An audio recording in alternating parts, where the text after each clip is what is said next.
Grand rising, peace, love, harmony, and light. I think we're live. Let me make sure that I have audio.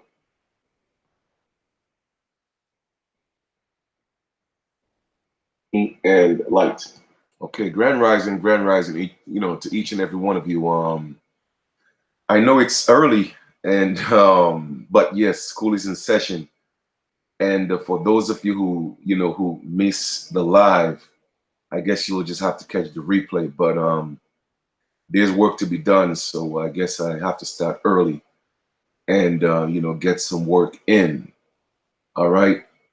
A lot of people, how they have been reaching out to me, and they are definitely enjoying the information, the knowledge that's being put out on my channel, and a lot of them have questions when they're doing research, into their family, lineage. They kind of come across a stumbling block when it comes to finding the name of tribes, that were in their particular area, or the name of tribes that their parents or their grandparents, etc., came from. So what I'm going to do today is I'm going to go through, I'm going to read from this book, because once again, they're not going to teach us about ourselves in school. They're not going to do that, because the goal is to prevent us from knowing who we truly are. And we have been through so much where I don't think that we should continue to play the games, and brothers and sisters who are on YouTube playing the games and still misleading our people. I think they're doing a disservice to our ancestors, and they are going to pay a heavy price for that. You know what I mean? Because it's sad. It's sad that the entire world, knows who we are. A group of people, from different parts of the world came together, wiped out our entire identity, took our land. They have held us, prisoners of war, on land, and we're still dealing with that today. And what's making it worse, like I said, is some of us, again, that look like you and I, that know the truth, but they continue to, perpetuate the lie because they are getting paid, and also not everybody who look like you is for you, because people are being cloned. This is real. My brothers and sisters, I cannot stress how real this is. We are truly at war. Okay, we are truly at war. I know it may sound cliche, but it is. We are truly at war. And if we don't realize that, man, it's going to be a sad day for our people. So that's why I'm taking the time to do all this, and I realize that I can't save anybody. I can't. I know that. But if I give you the information, I give you enough information that might spark a flame in you, okay?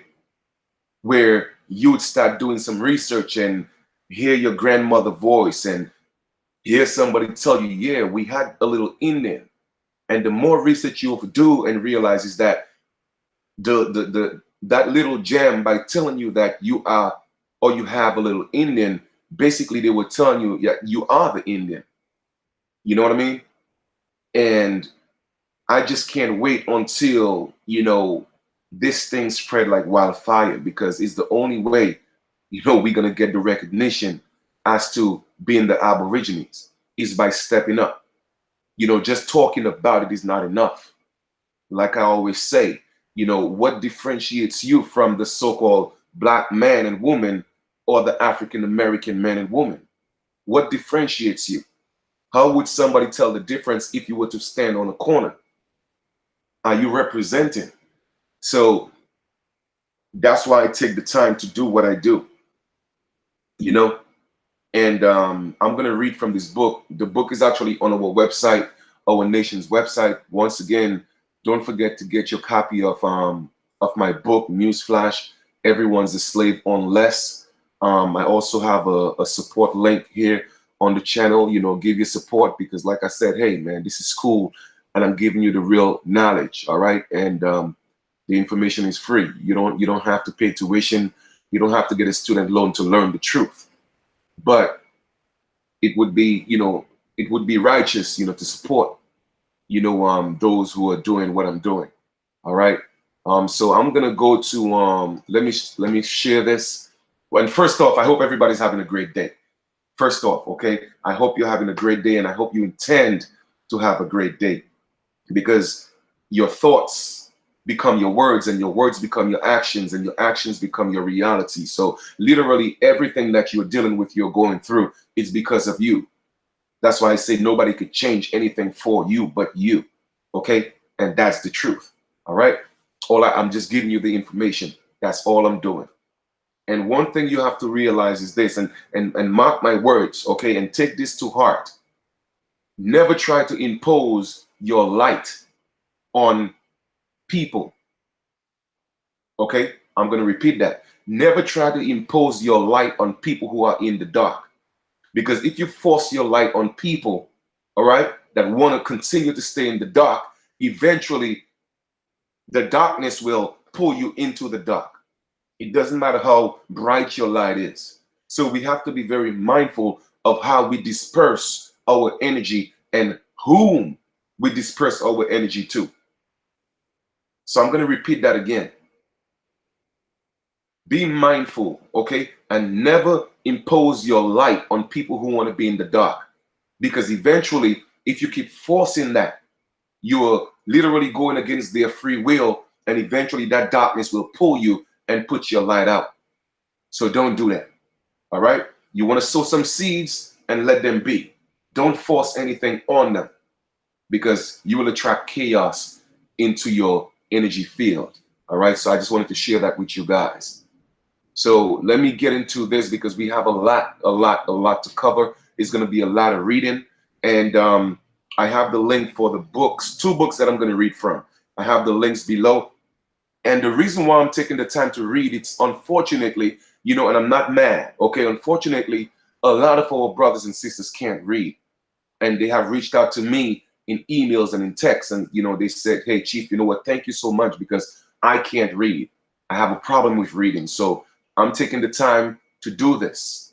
Hey, Authentic One, peace. So I'm taking the time to do this, okay? I'm going to read, and we're going to take our time and read this. And we're going to go through different parts of the Creek Indians. Of course, the Creek is a language. Like I tell people, Cherokee, Choctaw, Lenape, all those they were languages. They were not actually a people. All right, but we're going to go through a few of the tribes that may have been extinct, or they said that were extinct. But the truth is, we are still here. We are the remnants of those people they said that were extinct. And the truth of the matter is, they are only extinct, or they became extinct only on paper. That's the paper genocide. That's how they killed us. All right, but we are still here. As you could see, I'm still here in the flesh. All right, and you are still here in the flesh. So it's quite obvious that we are not extinct. But yes, they did murder, kill millions and millions of our ancestors. The American Indian has gone through the biggest Holocaust on the face of this earth. And the reason why I'm repeating that is not so that we create hate or animosity towards any other ethnic group. No, that's not the reason why. Okay, I am driving that point and that fact and that reality home so that we wake up, so that we don't repeat history. Because if we don't get this and we don't get up and start putting things in perspective, we are going to repeat history. It's going to repeat itself. It's inevitable. It's going to happen. And there's nothing I can do or you will be able to do about it, because people perish for the lack of knowledge. So I have to keep reiterating and stressing the fact that our ancestors, the American Indian, or the people they call the American Indian, the American Aborigines, okay, the Holocaust of the American Aborigines was the biggest one ever in human history. Not the so-called Jews. The so-called Jews Holocaust, I'm not underplaying it, and I'm not going to overplay it either, but it was overrated. It was a plan. It was a scheme, okay? They did that to their own so that they could come here for that world domination. It was all a plan. So they sacrificed some of their people. Yes, I said it, and I'm telling the truth. Because Hitler was a Jew. He was one of them. But they had to devise that plan so that they could come here as refugees to take over. It was a plan. And I showed you the proof in the census. I showed you the proof. Every other ethnic group is coming into our home to live the American dream. But the true Americans, we're living a nightmare. And y'all can't see a problem with that because you think that's life. And unfortunately, somebody who's been abused, because they're so used to being abused, they think that's real. They think that's normal. And that's why it's so easy for a woman or a man, most of the times, it's a woman that's been abused in an abusive relationship. What she say? If you try to talk to her about it, hey, he's not good for you. He's hurting you. Okay? Well, you know, I love him. I know, but I love. It's the same thing. Our people have been abused, but yet still they are in love with the ideas, the system, and they are in love with the colonizers. So the mental hurt and the mental disease have to stop. So I'm trying to, you know, bring you the truth. I'm trying to bring you the truth. Okay? Not trying, I'm actually bringing you the truth. And my disclaimer is not to create hate or animosity to anybody, because that's not the answer. But the answer is for us to know our history, know our story, so that we could stand up and make sure it doesn't happen again and become the kings and queens, the emperors and the empresses, the chiefs and the chieftainess of our home. Okay? We are the natural custodians of this land. And we have to step back into our place to regain our throne. And it's the only way it's going to happen. All right? And it may become bloody because they're not going to just allow us to take it. No.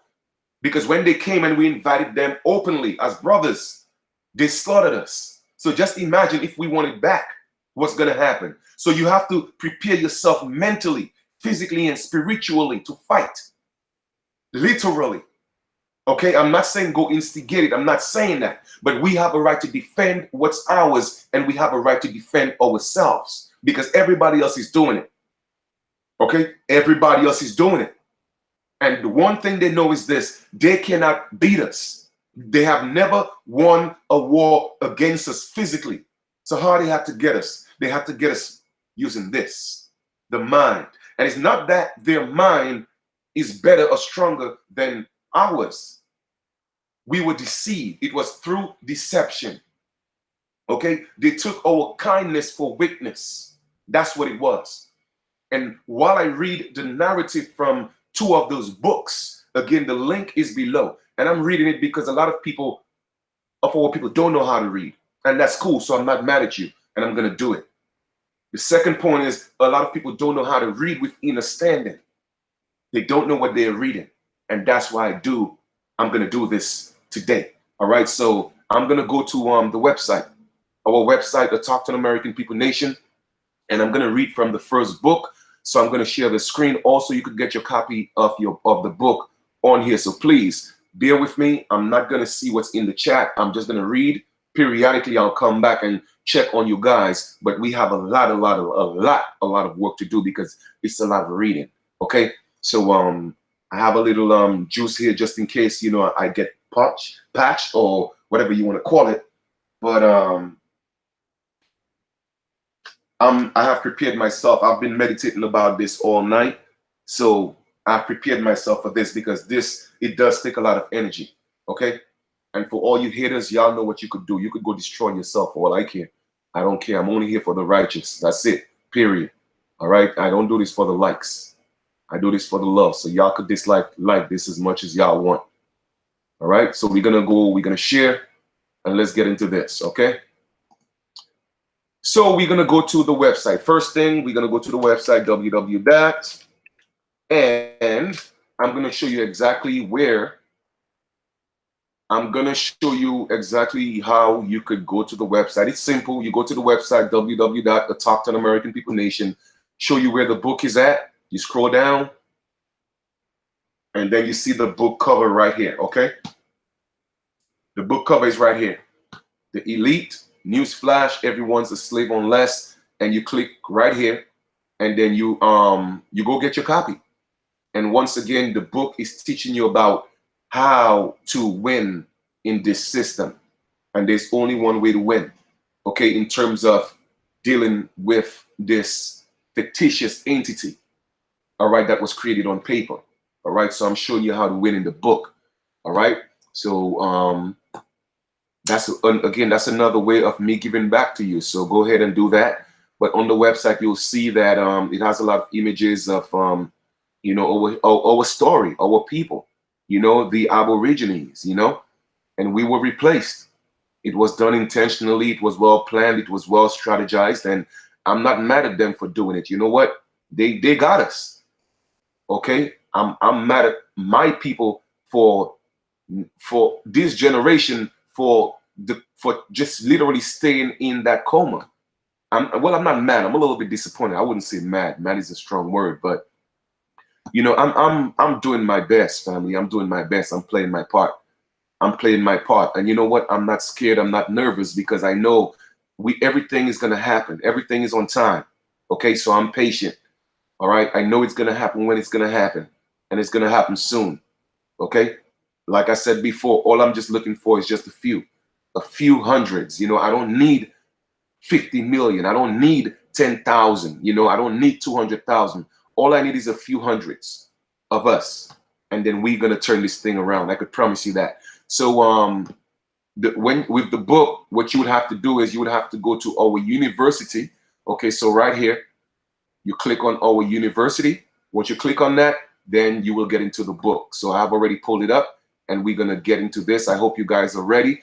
It has 230 pages, but I'm not gonna read all those pages. That's why I put the link in the description below so that you could read it off to, you know, to as a guide, as an introduction, so to speak. So we could just start something and you keep that momentum going on your own free time. But I am gonna read enough to, you know, to definitely drive the point I'm gonna make home at this rising. Okay, I'm saying this rising because I don't use the term moaning. Good morning. I don't use that.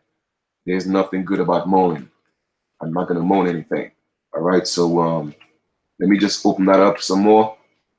As you could see, it says right here. I thought I okay, give me a second here. All right, there we go. Okay, a migration legend of the Creek Indians. All right, with a linguistic, historic, and ethnographic introduction by Albert S. Gatchet of the U.S. Bureau of Ethnology, Washington, D.C., Volume 1. Okay, Philadelphia, Brenton, 1894. Because you see, the knowledge is here. And they're not going to put those things in just any old book in your regular library. So I have to do a lot of digging. I have to do a lot of searching. I have to, man, you guys don't even know the half of what I go through to find those gems for you. All right. And once again, like I said, man, you know, all I'm asking you is to support. You know, go, even if you're not getting the book, go to the website, you know, hit the you know, the button and, you know, donate something. You know what I mean? Show your appreciation. Okay? Honestly, show your appreciation because it's definitely needed. All right. Let us get here. So we're gonna read the prefatory note. Okay, it says, in the present work, Mr. Gatchet has carried out a much needed investigation. The tribes who inhabited the watershed of the North Shore of the Mexican Gulf must always occupy a prominent place in the study of American ethnology, as possibly connecting the races of North America and South America and those of the Valley of the Mississippi with those of the Anahuac and Mayapan. Now, like I told y'all before, Central America is something new. It was always North and South America, but now they are connected. And you see, that's a spiritual thing as well. It was divided, but now it's connected. So you see what's happening, or you see what's happening. So I'm showing you, I've been showing you in all the videos, especially the videos I've been doing for the past week and a half. I've been connecting all the dots for you. Okay, I've been connecting the dots. Years ago, the general editor of this series stated in various publications the problems that region offers and on finding the remarkable legend of Chikili, translated it and published it, and pointing to a solution of some of the questions involved. This legend has at his request been taken by Dr. Gachet as a center around which to group the ethnography of the whole territory, as well as carefully analysis of the legend and its language. The first volume contains the general discussion of the subject and closes with the Creek version of the legend and its translation. The second will contain the Hichiti version, the notes and vocabulary. One statement of the author overlooked in the proofreading seems of sufficient importance to be corrected here. All right, the Choctaw grammar of the late Reverend Cyrus Byington was published complete and from his last revision, 1866 to 68, not as an extract from his first draft, as stated on page 117. The full particulars are given in the introduction to the grammar. Just wanted to give you a little background on the author and the preface of the book. All right. Like I said, you come see, grab something. We got a lot of work to do here. Okay, we got a lot of work to do here. Now, that's just the preface. It says, I hope you guys can see this. Let me see if I can make this a little bigger for you guys. Okay, let me see if I can make this a little bigger. All right, I just want to make the text a little bigger. 250, 300. Okay, that should be good. All right, beautiful. There we go. That should be big enough. I mean, if y'all can see this, well, damn. All right, here we go. And if there are a few words, that, I'm going to take my time to, pronounce, please bear with me, okay? All right. The present publication proposes to bring before the public in popular form some scientific results obtained while studying the language and ethnology of the Creek tribe and its ethnic congeners. The method of furthering ethnographic study by all the means which the study of language can afford has been too little appreciated up to the present time, but has been constantly kept in view in this publication. Language is not only the most general and important help to ethnology, but outside of the race, it is also the most ancient of all. Ethnologists are well aware of this fact, but do not generally apply it to their studies because they find it too tedious to acquire the language of unlettered tribes by staying long enough among them. The help afforded to linguistic studies by the books published and open the Indian languages is valuable only for a few among the great number of dialects. The majority of them are laid down in phonetically defective missionary alphabets, about which we are prompted to repeat what the citizens of the young colony of Mexico wrote to the government of Spain in Cortez's time. Send to us pious and Christian men as preachers, bishops, and missionaries, but do not send us scholars who, with their pettifogging distinctions and love of connection, create nothing but disorder and strife. Now, as you could see, I hope you understand or comprehend what the letters that they were sending to Spain. I hope you comprehend what they were saying. They were saying that they sent us pious and Christian men and preachers, bishops and missionaries, but they do not send us scholars. You see what I'm saying? So once again, I'm showing you what have been done to our people. And our people were complaining about that. They didn't want Christians to come. They didn't want preachers to come. They didn't want bishops to come. They didn't want the missionaries to come because our ancestors realized the damage that Christianity and religion was doing to our people. So instead they were complaining and saying, why not send us scholars? Why are you sending us bishops? Why are you sending us preachers? Why are you sending us missionaries? Why are you sending us Christian men? These people are harming us. They are killing us. They are destroying us. And yes, I want my people to give up Christianity because that was one of the biggest downfall of our people. But a church is on every corner. And I tell y'all, if y'all don't want the truth, then unsubscribe to my channel, because I'm not going to lie to you. I'm going to give you the facts. Okay? I'm going to give you the facts. I'm reading from here now. In the same manner, some Creek scholars and churchmen agreed 5 times in succession before 1853 upon standard alphabets to be followed in transcribing Creek, but as Judge G. W. Stedham justly remarks, made it worse each time. To arrive at trustworthy results, it is therefore necessary to investigate the forms of speech as they are in use among the Indians themselves.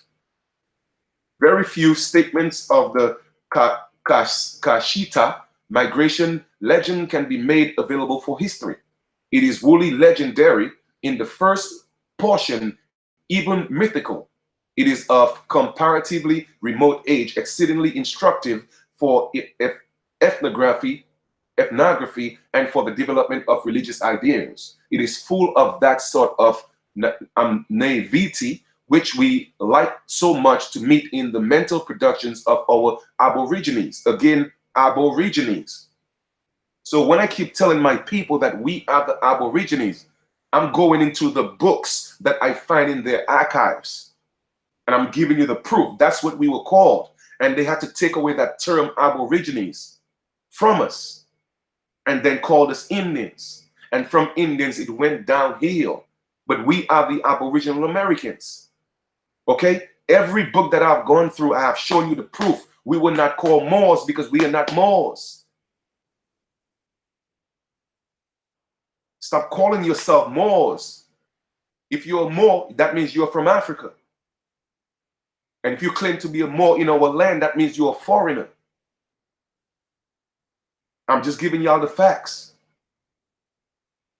If you're an Aborigine, why would you want to call yourself something else? My brothers and sisters, you got to wake up. Realize the game that's being played on you. The Australians got their land back because they remained being Aborigines. They didn't call themselves Moorish Australians because they know that's not who they were. And this again is not to beat up on Moors, but I'm just tired of the deception and the lies and trying to get my people to be subjects of Morocco. We are Aboriginal Americans. Point blank simple. And that's what we have always been called. The older we go into those books that tells about the prehistory about America, we were called Aborigines. Okay? And later, of course, Indians. Now it says, and afford striking instances of the debasing and brutalizing influence of the unrestricted belief in the supernatural and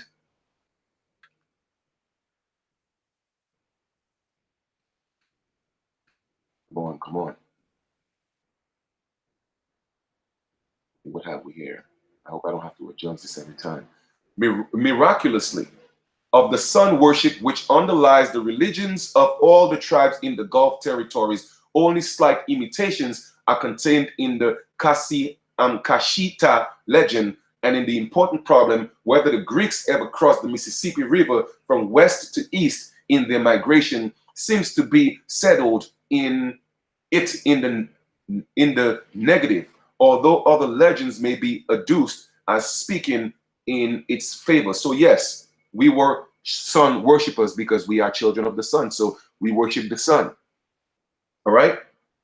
And I don't know if you know, every potential savior is a representation of the sun. All right.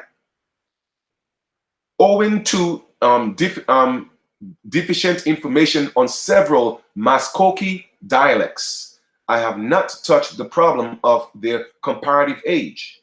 From the few indications on hand, I am inclined to think that Alabamu and Kasasati possesses more and Shakta less archaic forms than the other dialect groups.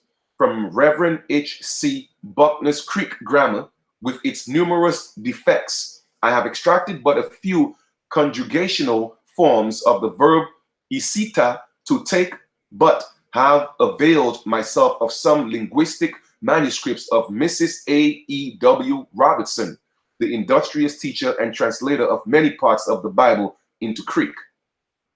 All right? So once again, I'm showing you that that Bible didn't come from us, because they had to translate the Bible into our natural languages. And our ancestors didn't like that. We told them, don't stop sending us these preachers. Stop sending us these bishops. Stop sending us these ministers. We don't want these pastors here. Why don't you send us, scholars instead? And that's what they did, man. And they translated what they want into our own languages. And that's how they got the mind of our people. That's how they down our spiritual practices and gave us religion. And look what happened to our people. Look what's happening to our people.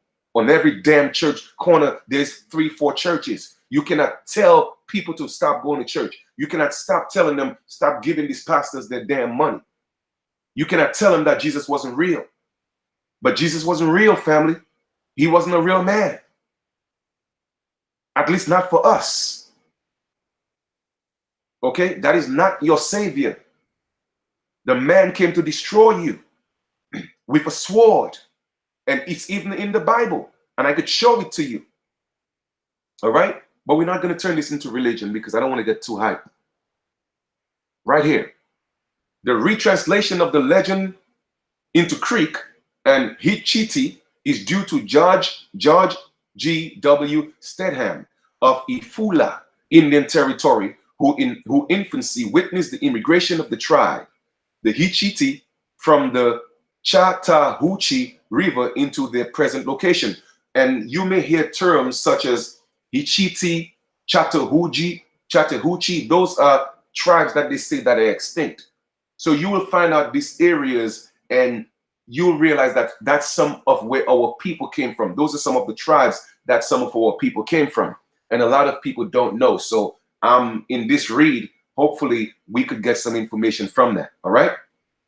Many heartfelt thanks are also due to other Indians who have materially helped in my repeated revision of the subject matter embodied in these volumes and in other investigations. They were the Creek delegates to the federal government, Chiefs Shikut, and Ispahid G, Messias B.C. Galanghan, Grayson, and Hodge. I also fully acknowledge the services tendered by the officers of the U.S. Bureau of Ethnology, as well as Dr. Daniel G. Brenton and by General Albert Pike, who placed the rich selves of their libraries at my disposition. In the kindest manner, I was furnished with scientific statements of various kinds by Messias W.R. Jared, C.C. Royce, and Dr. W.C. Huffman, the author, Washington, August 1884. And it saddens me, like, I'm all this knowledge is out here. And, I'm making an attempt to bring that information to you. All right. And I hope it's not in vain. Okay. I hope you really open up your hearts and open up your minds and realize what happened to our ancestors. All right. Because we owe it to them. We owe it to them, brothers and sisters. We owe them some vindication. We do. Okay. We owe them to bring back their legacy. They have done so much to keep us alive. They have been through so much. And here we are. We are not honoring our ancestors. Okay? We are not honoring them. The migration legend of the Creek Indians, first or general part. All right? Let's get into this. The southern families of Indians. The early explorers of the Gulf territories have left to posterity a large amount of information concerning the natives whom they met as friends or fought as enemies. They have described their picturesque attire, their curious, sometimes awkward habits and customs, their dwellings and plantations, their governments in times of peace and war, as exhaustively as they could do or thought fit to do. So once again, I am showing you that we had governments. Okay? We had governments. They distinguished their tribes from confederacies and called the latter kingdoms and empires governed by princes, kings, and emperors. So once again, I'm showing you where we came from. And that's what they want to do. They want to bring us down to the lowest. Because, you know, once somebody could break down your character, once somebody could take you to the mud and give you the status of a slave, you become the lowest of the low. Your self-esteem. So you will never aspire to be great. But I'm here to tell you, brothers and sisters, today we didn't come from slaves. Okay, yes, we were enslaved, but we didn't come from slaves. We came from princes. We came from kings, emperors, and queens, and empresses. Okay, that's in our DNA, and they cannot take that away from us. It's in our blood. And then you have the so-called conscious community.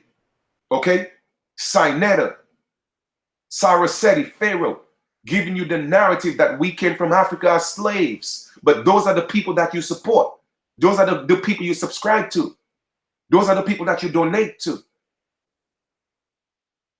And it bothers me. It does. Because I keep asking myself, Chief, what are you doing? Are you doing something wrong? Because here you are giving the people the truth.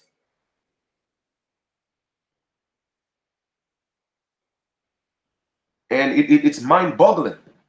Okay? But the characteristics of the race and language, which are the most important for ethnology, because they are the most ancient in their origin, are not often alluded by them. And when the modern science, modern sciences of anthropology and ethnology had been established on solid principles, many of these southern races had already disappeared or intermingled, and scientific inquiry became too late for the investigation. Okay? A full education, a full elucidation of the history and antiquities of the subject of our inquiries, the Creeks, is possible only after having obtained an exhaustive knowledge of the tribes and nations living around them. The more populous among them have preserved their language and remember many of their ancestors' customs and habits, so that active exploration in the field can still be helpful to us in many respects in tracing and rediscovering their ancient conditions. 3 centuries ago, the tribes of Muskoki family must have predominated in power over all their neighbors, as they do even now in numbers, and had formed confederacies uniting distant tribes. Okay, so that's a tribe they say that that's extinct. You may not hear of that tribe today, but it's the Muskoki, and that's Maskoki. All right, it was one of the most dominant tribes. That was about 3 centuries ago. So that's literally about a century is 100. So if that's about 3 centuries ago, then that's about 300 years ago. So I'm doing a little math here. We are actually right now in we are actually in 2018. If we take away 300 from that, we get in 1718. So my brothers and sisters, I'm letting you know, the same time they were telling us that we were slaves, how come we were kings and queens? They're making you think that is centuries and centuries and millennials ago. No, that was only in 1718. Only in 1718 we were still being called kings and queens. So stop listening to the lies and the propaganda. Okay, look at the words, do the math. Numbers don't lie. 3 centuries ago, and we're in 2018 right now. Minus 300 from 2018, what do you get? 1718. Isn't that when they told us we were slaves? They were pulling us from Africa. But here I am showing you in their own documents, in books, in their own archives, showing you that we were kings and queens, emperors. Man, I'm telling y'all, it is time. Let us stop playing around. Whether they ever crossed the Mississippi River or not, the Indians of this family are as thoroughly Southern as their neighbors and seem to have inhabited Southern lands from time immemorial. Do you know what immemorial means? That means we have inhabited these Southern lands from time immemorial. Now, I have spoken to you guys about that word before, but like I said, today we are in school, okay? And what we are going to do is we are not going to read to finish, but we are going to read to comprehend. We are going to read to start. That's what we're going to do today, like as always, okay? Immemorial. Let us look at the immemorial. What does it say? Originating in the distant past, very old, ancient. Here are some synonyms: ancient, old age, timeless, archaic, okay? Time worn, time honored. So do you get the point? So if we have inhabited the southern lands from time immemorial, that means we have been there forever, okay? From time when the mind couldn't even comprehend. We have been dwelling and we have been the inhabitants of those land. All right?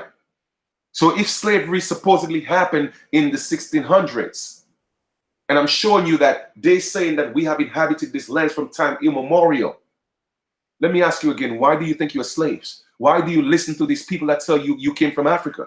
Why? You are the ones funding your own destruction. You are the ones funding, it's not even a come up. You'll get down, you're let down, okay? You are the one doing that, nobody else but you.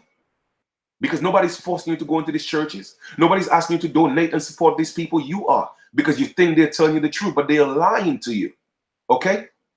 The scientists who now claim that they descend from the mound builders do so only on belief that they must have dwelt for uncounted centuries in the fertile tracts where Hernando de Soto found them, and where they have remained up to a recent epoch or epoch. In the territory once occupied by their tribes, no topographic name appears to point to an earlier and alien population. And as to the exterior, the peculiar olive admixture to their cinnamon complexion is a characteristic which they have in common with all other southern tribes. So let me ask you a question. The complexion is a cinnamon complexion. Once again, I am giving y'all the proof. Let us go look at what cinnamon looks like. Because for some reason, a lot of y'all still think these so-called native Mongolians are the original people of the Americas. But let us go look at what cinnamon looks like. Because sometimes people think Chief don't know what he's talking about. Cinnamon. Let's go look at that. Cinnamon. And let's go look at the images. Okay? Let's see what cinnamon looks like, because maybe I'm kind of confused. This is the color of cinnamon. All right? This is cinnamon right here. Okay? Those are the complexion of the majority of the people they found in the Americas. Okay? That's the truth and fact right here.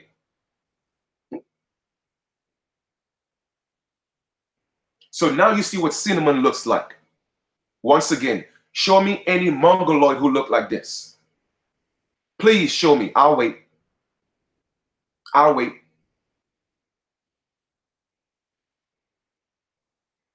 Show me any one of the people who call themselves natives that claim that they are the original people. Show me any one of them who look like this. I'll wait. This is what cinnamon looks like. Okay? The copper. You see what cinnamon looks like? Now let us look at copper. Let us look at copper. Because cinnamon looks like copper to me. Because they call us the copper-colored races, right? Let us see what copper looks like. Uh-oh. Uh-oh. Doesn't that look like cinnamon to us? This is what copper looks like a penny, right? Isn't that what cinnamon looks like? Because they call us the copper-colored races, right? Show me any, again, so-called native people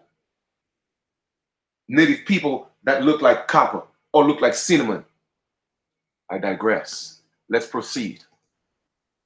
Complexion is a characteristic which they have in common with all other southern tribes. With all, not some, but all.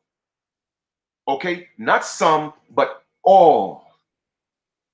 My introduction to the Kishita national legend proposes to assigned to the Creeks their proper position in the Muskogee family and among their other neighbors, and two, to describe some of their ethnologic characteristics.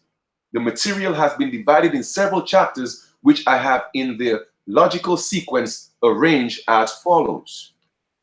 Linguistic families traceable within the Gulf states. The Muskogee group, its historic subdivisions.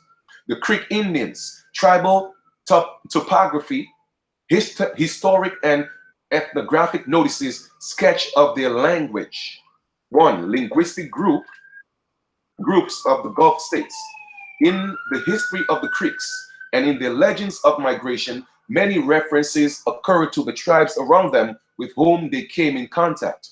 These contacts were chiefly of the hostile character for the normal state of barbaric tribes.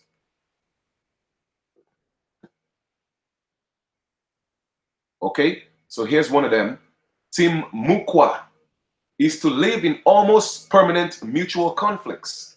Like I said, we had our conflicts between ourselves. But you know what? When it came to foreign invasion, we stood together until they learned to divide and conquer us. All right? What follows is an attempt to enumerate and sketch them in the sketch to be of a prevalently topographic nature.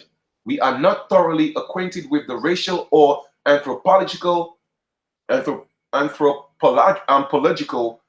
peculiarities of the nation surrounding the Muskogee proper on all sides, but in their languages, we possess an excellent help for clarifying them. Language is not an absolute indicator of race, but it is more so in the American than elsewhere. For the large number of linguistic families in the Western Hemisphere proves that populations speaking their dialects have suffered less than in the Eastern encroachment of foreign admixture, forcibly alteration, or entire destruction. Again, they're saying about the infiltration.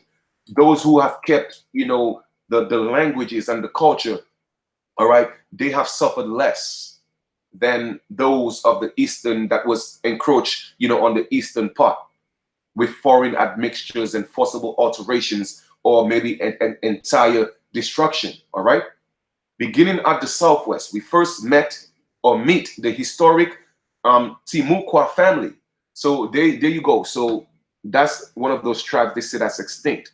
So you will see a couple of those names, just so you know that some of the extinct tribes names, we could do some more research on them and realize where some of our ancestors came from. All right. Pardon me. The tribes of which are extinct are the present time.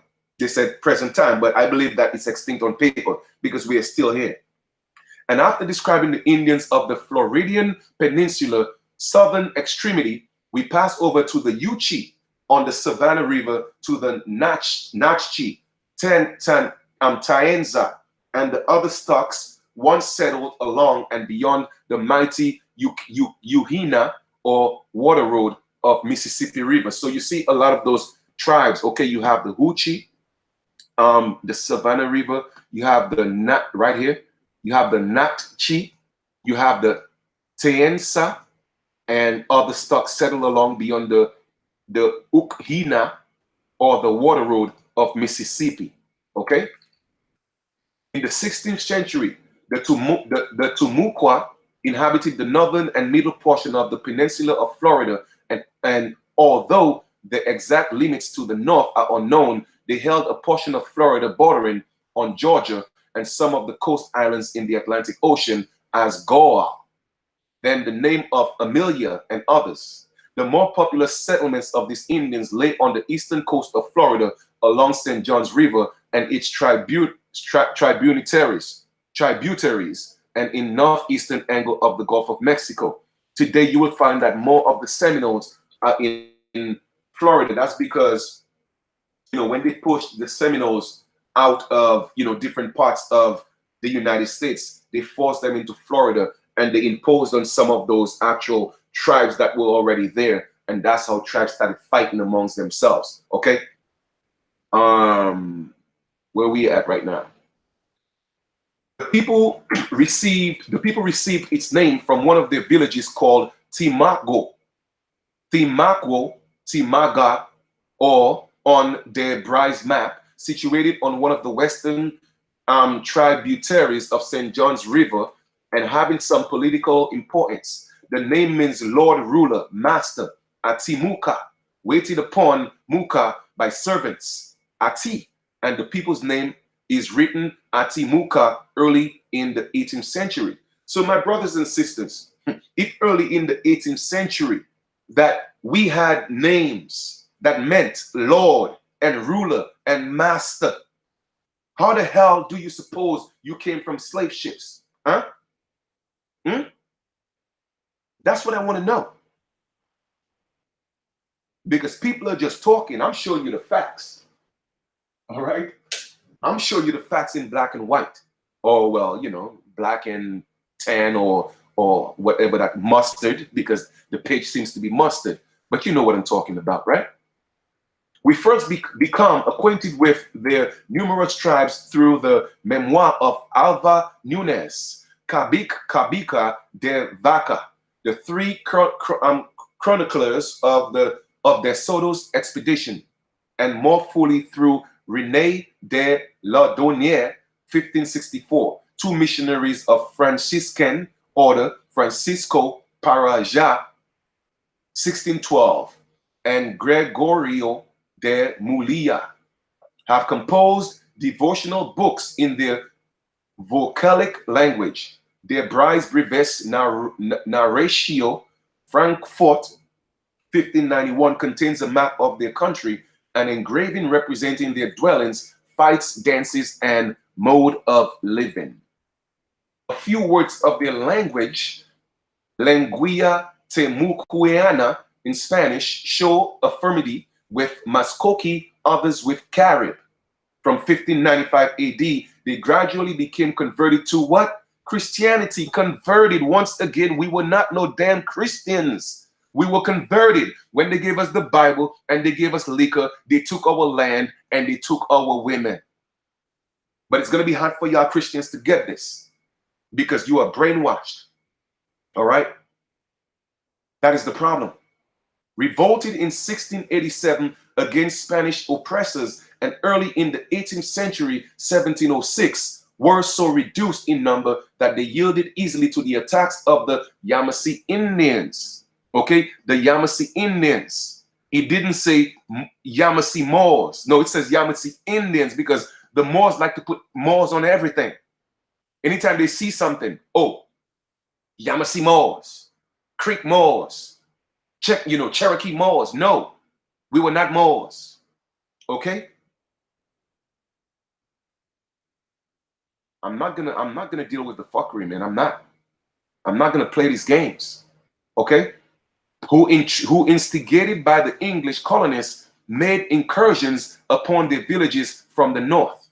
Their last remnants withdrew to the Mosquito Lagoon in Volusia County, Florida, where the name of the Tumaco River still recalls their tribal name. In 1564, René de Laudonnière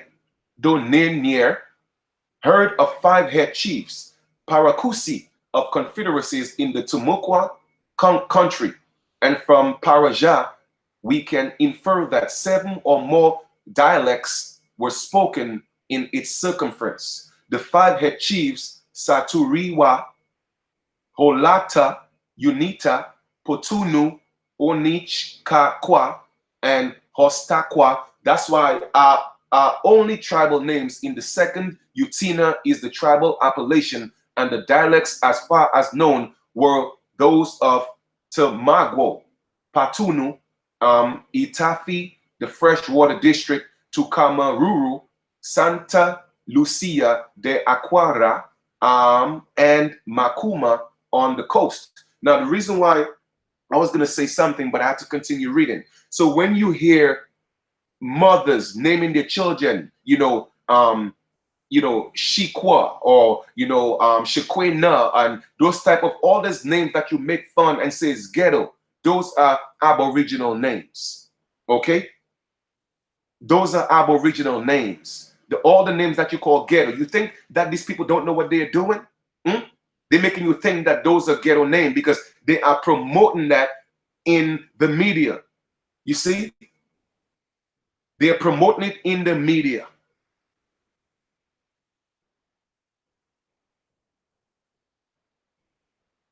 What was Martin's character name that lived next door? Shinene.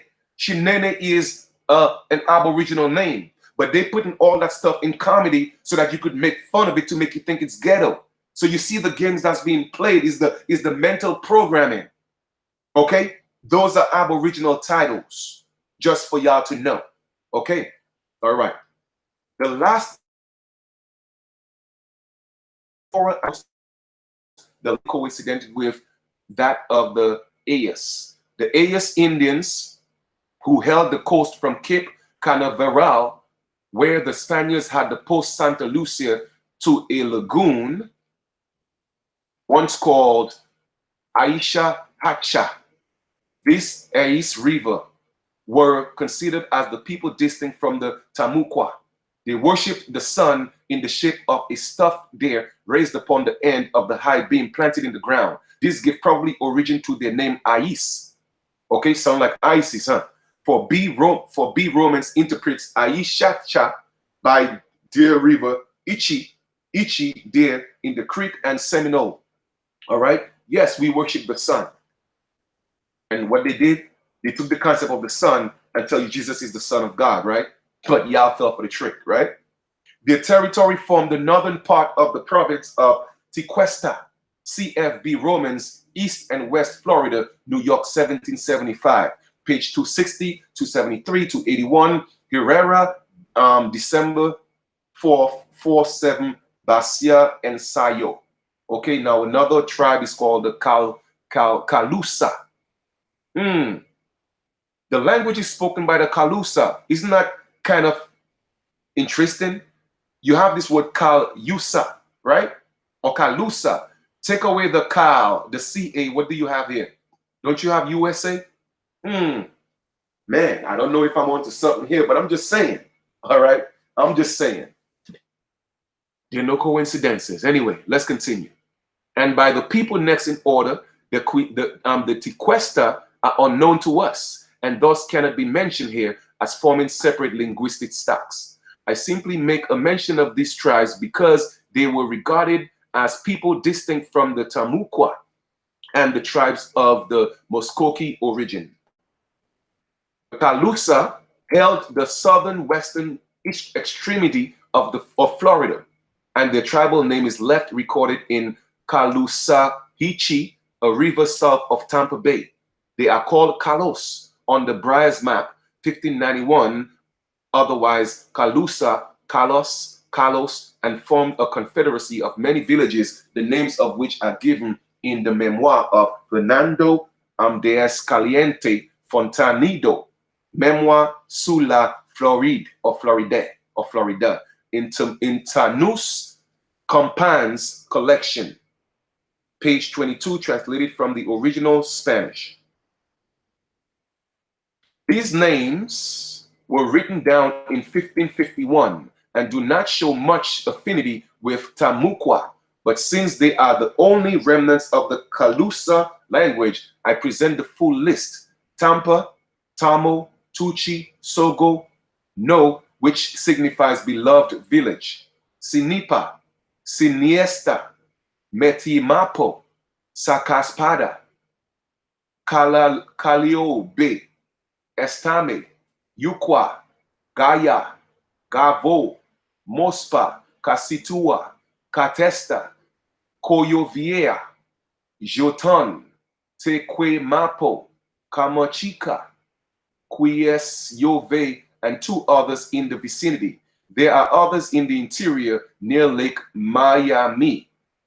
Vis Cotespa, Cavacuome, Tom Sobe, Mampa, and 20 others. Two upon the Loqueos obey to the cacique of Kalos, Karangove, and Kushianga. Carlos and his deceased father were the rulers of these 50 towns. Fontanedo states that he was prisoner in these parts from his 13th to his 13th year, that he knew 4 languages but was not familiar with those of the Ais and the Tiega, not having been there. So once again, I'm just showing you some of the names of the people. The link is below.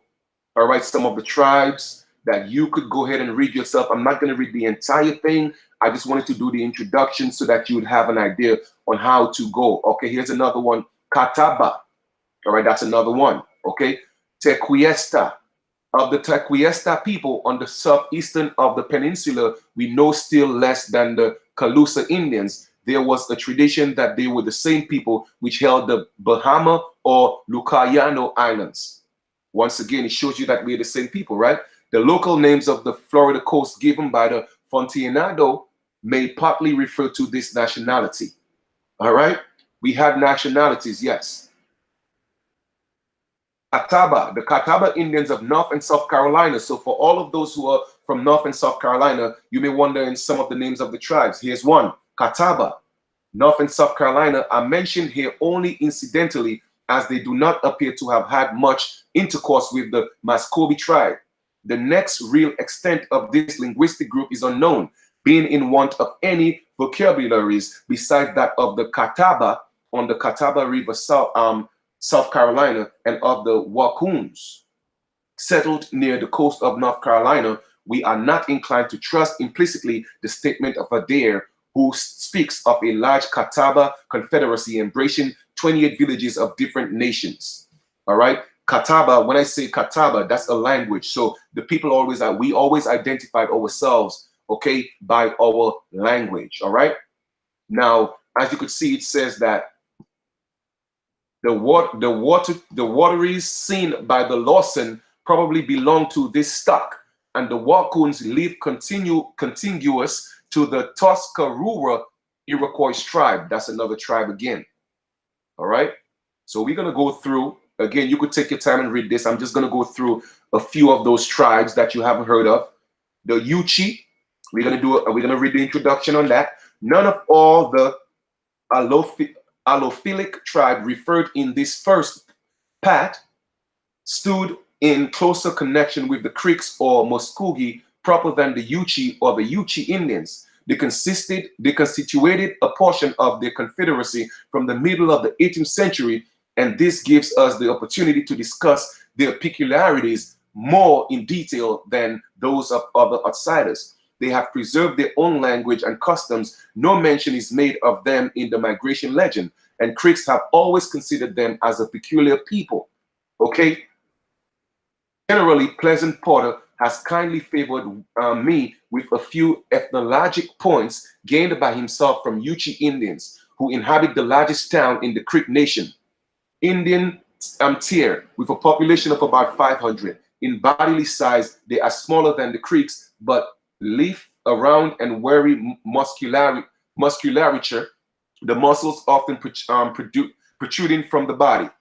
Their descent is in the male line, and they were once polygamous. Once again, that was part of our culture. We have had a lot of tribes who were polygamous, okay? So when I talk to people about that, I tell them, listen, I'm a polygamous, or, you know what I mean? Oh, well, how could you be? No, because guess what? I don't believe in cheating.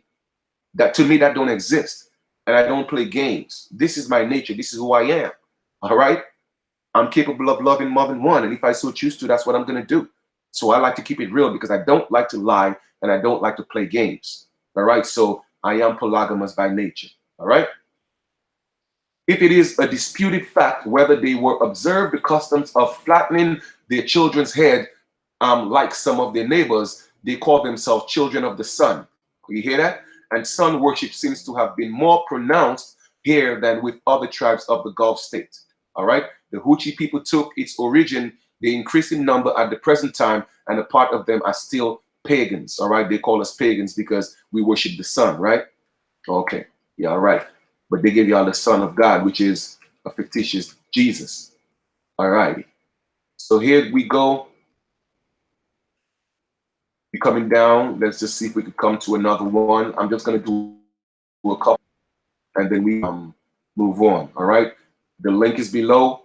You could, hey, do some reading yourself. Okay. Take your time, understand it, understand it, and just to some of the tribes that they call extinct. Here's another one here. Let me come down here for a second. All right. We find, I'm reading from here now. We find the local name Kawita, evidently the above term twice on Middle Chattahoochee River, and also Kofilataleya, settlements of the Choctaw Indians in Tala and Green counties in Mississippi. All right, so once again, I'm showing you again, when you read this book, it will give you a lot of the supposed extinct names of tribes in various areas. So now that will help you when you start tracing, you know, your ancestors in certain areas. You will know some of the original name of the tribes, and we could start referencing them. All right, the existence of a queen or a cacica, because a king was called a cacique and a queen was called a cacica. That is of a chief's widow, invested with the authority of a chief, seems to show that Kafitaki or Kwa or K, town of Confederacy, did not belong to the Muskogee connection, for we find no similar instance in the Creek towns. All right, let's see if we could do one or two more. See what we come up with.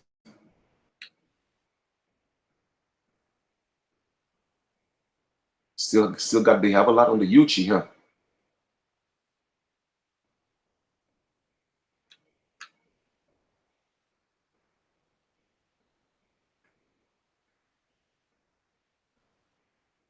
Alrighty. Damn, there's still more information on the Hoochie, right? All right, give me a second, guys. We getting there. We getting there. I just don't want to read everything, okay? It's still the Hoochie. If I go a few more pages and we got the Yuchi, then, you know, I'm just going to go to the next book. Okay, here's another one. The Cherokee, okay? You see how they spelled it here? Cherokee. Intercourse between the Creek and the Cherokee Indians must have taken place in the prehistoric times, as evidenced by local names and more so by Cherokee terms adapted into the Creek language. Okay, again, Creek was a language, Cherokee was a language, but they called us by our languages. That's how we identified. Okay, the Cherokee, or more correctly, Schlage Nation, is essentially a hill people. Their numerous settlements were divided into two great sections by the watershed ridge of the Allegheny Mountains, in their language Uniga, Katusi, whitish mountains, of which now a portion is called Smoky Mountains. Northwest of the ridge lay the Cherokee village of the Overhill settlement Otali, which means up above, along the Great and Little Tennessee River and their tributaries, while southwest of it in the mountains of North Carolina and on the headwaters of Georgia. So you see, all that territory we could find Cherokee, Georgia, Tennessee, North Carolina. Once again, we were a people that intermingled, okay? There were also a number of Cherokee villages in northern parts of Alabama state. All right? So please, you know, read the book, take your time. You don't have to rush it. A lot of you are doing research on trying to find out, you know, where our ancestors came from. A lot of people ask me, well, Chief, what are some of the names of the tribes that they said that they extinct? Well, guess what? I've been doing research and I came across this gem and I'm sharing it with you. So I am giving you the information so that you will be able to make more of a connection to some of the tribes and languages that our ancestors spoke and they came from. All right. So with that being said, let me just come back to the live feed and show my face real quick while I go to the next book. Definitely go read the book, man. Legends of the Creek Indians. It's on our nation's website. Okay, let me just stop that for a second and join you guys real quick. Where are we here, man? Okay, give me a second, guys. All right.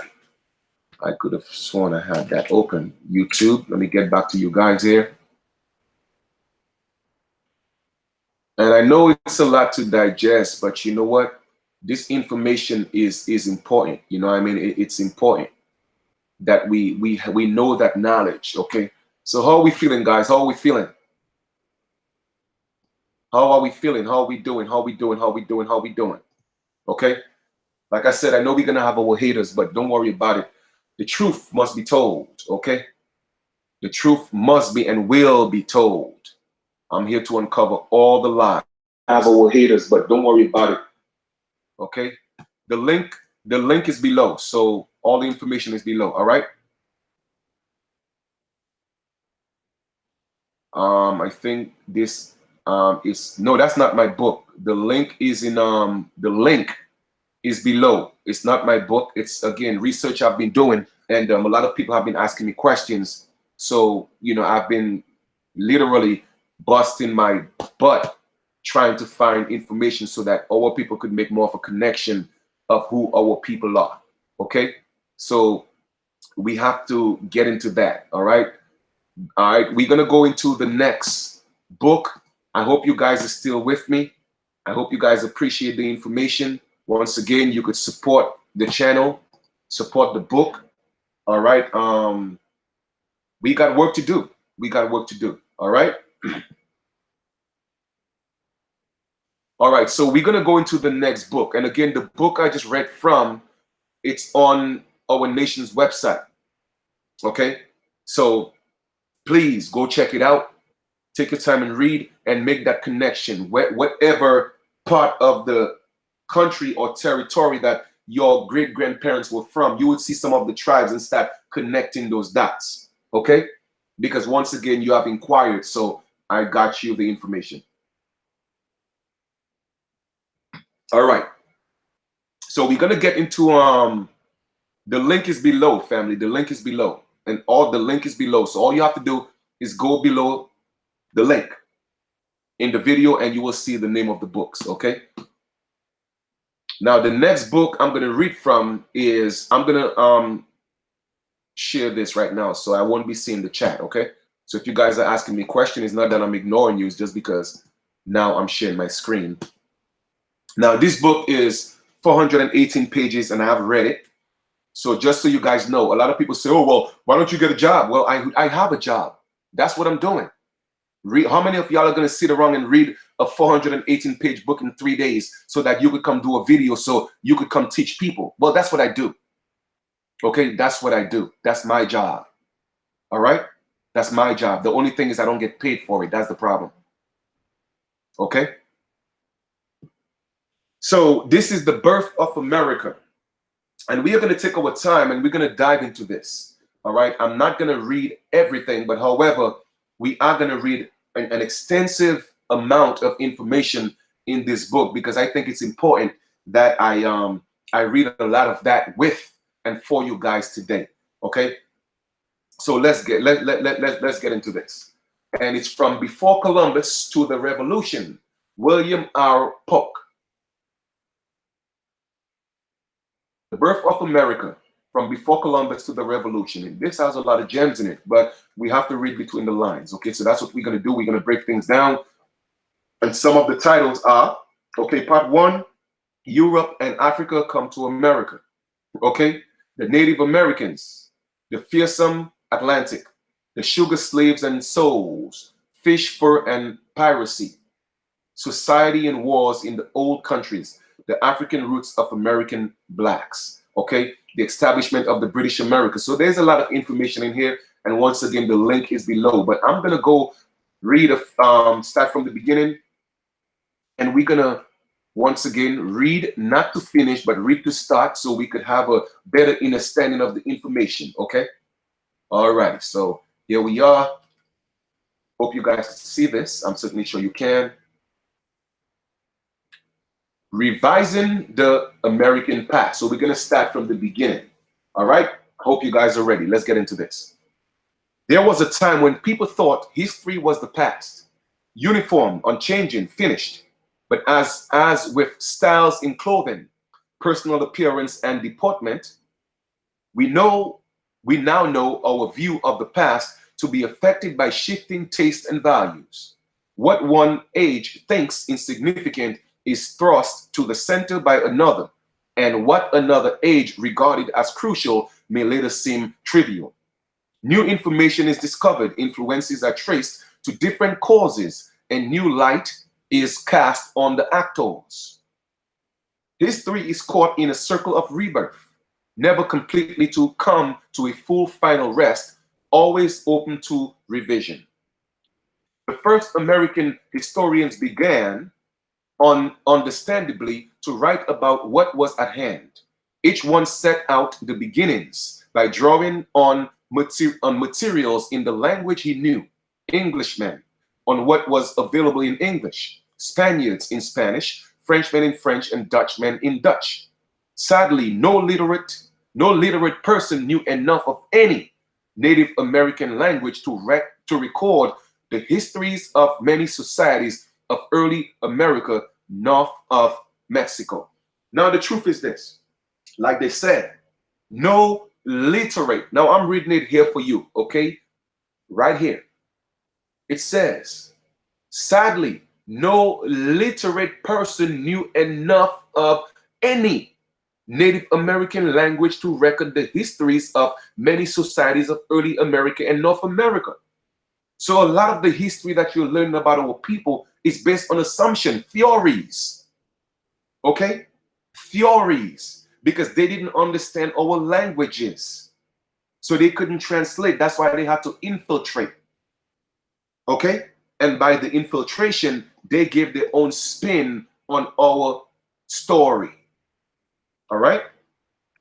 Judged by what we know of similar societies elsewhere, myths, legends, and deeds were recited or sung, like Homer in his account of Trojan War. Orators often froze their accounts by putting them into poetry and rhymed prose. Probably American Indians did too. Others, the first American historians, used mnemonic devices, often patterned wampum belts or notched sticks to help them remember.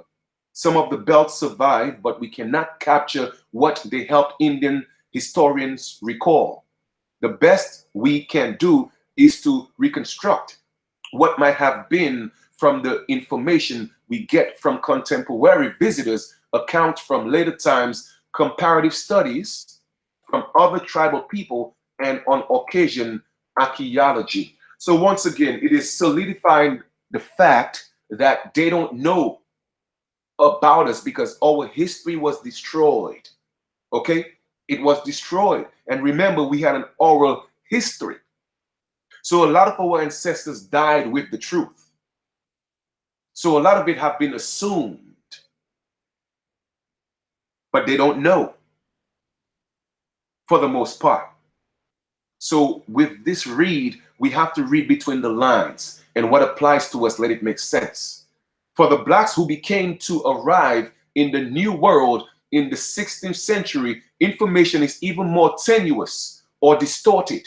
This is not only because few Europeans were interested in the lives of the people they treated as domesticated animals, but also because by the time blacks settled in America, their diverse African cultural heritages were eroded or overlaid, and the web of their traditional social relations had been shattered. So what we now have, like all history, is imperfect, incomplete, subject to revision. We keep struggling to keep what to know us seems to be a better version. This effort involves not only digging up more information and revising what we have, but also seeking different angles of vision. It is in the angle of vision that I offer a modest contribution, because having spent most of my scholarly career studying Asia, Africa, and Europe, I approach American history from an external perspective. That is, of course, how much of those who came to the New World approached America either driven by events in the old or conditioned by experience there. I believe that this approach enriches the insights to be gained from a study of what happened in the New World. To illustrate this point, consider how colonists thought of the native peoples they encountered. The initial attitudes of Southern Europeans towards native peoples were shaped by their first ventures in colonialism, particularly in the Canary Islands. There, the Spaniards encountered a people known as the Guanche. We would describe them as having a more or less Neolithic culture, but so primitive did they appear that the Spaniards regarded them as mere animals. When the Guanche tried to prevent the Spaniards from seizing their lands, the Spaniards enslaved or exterminated them.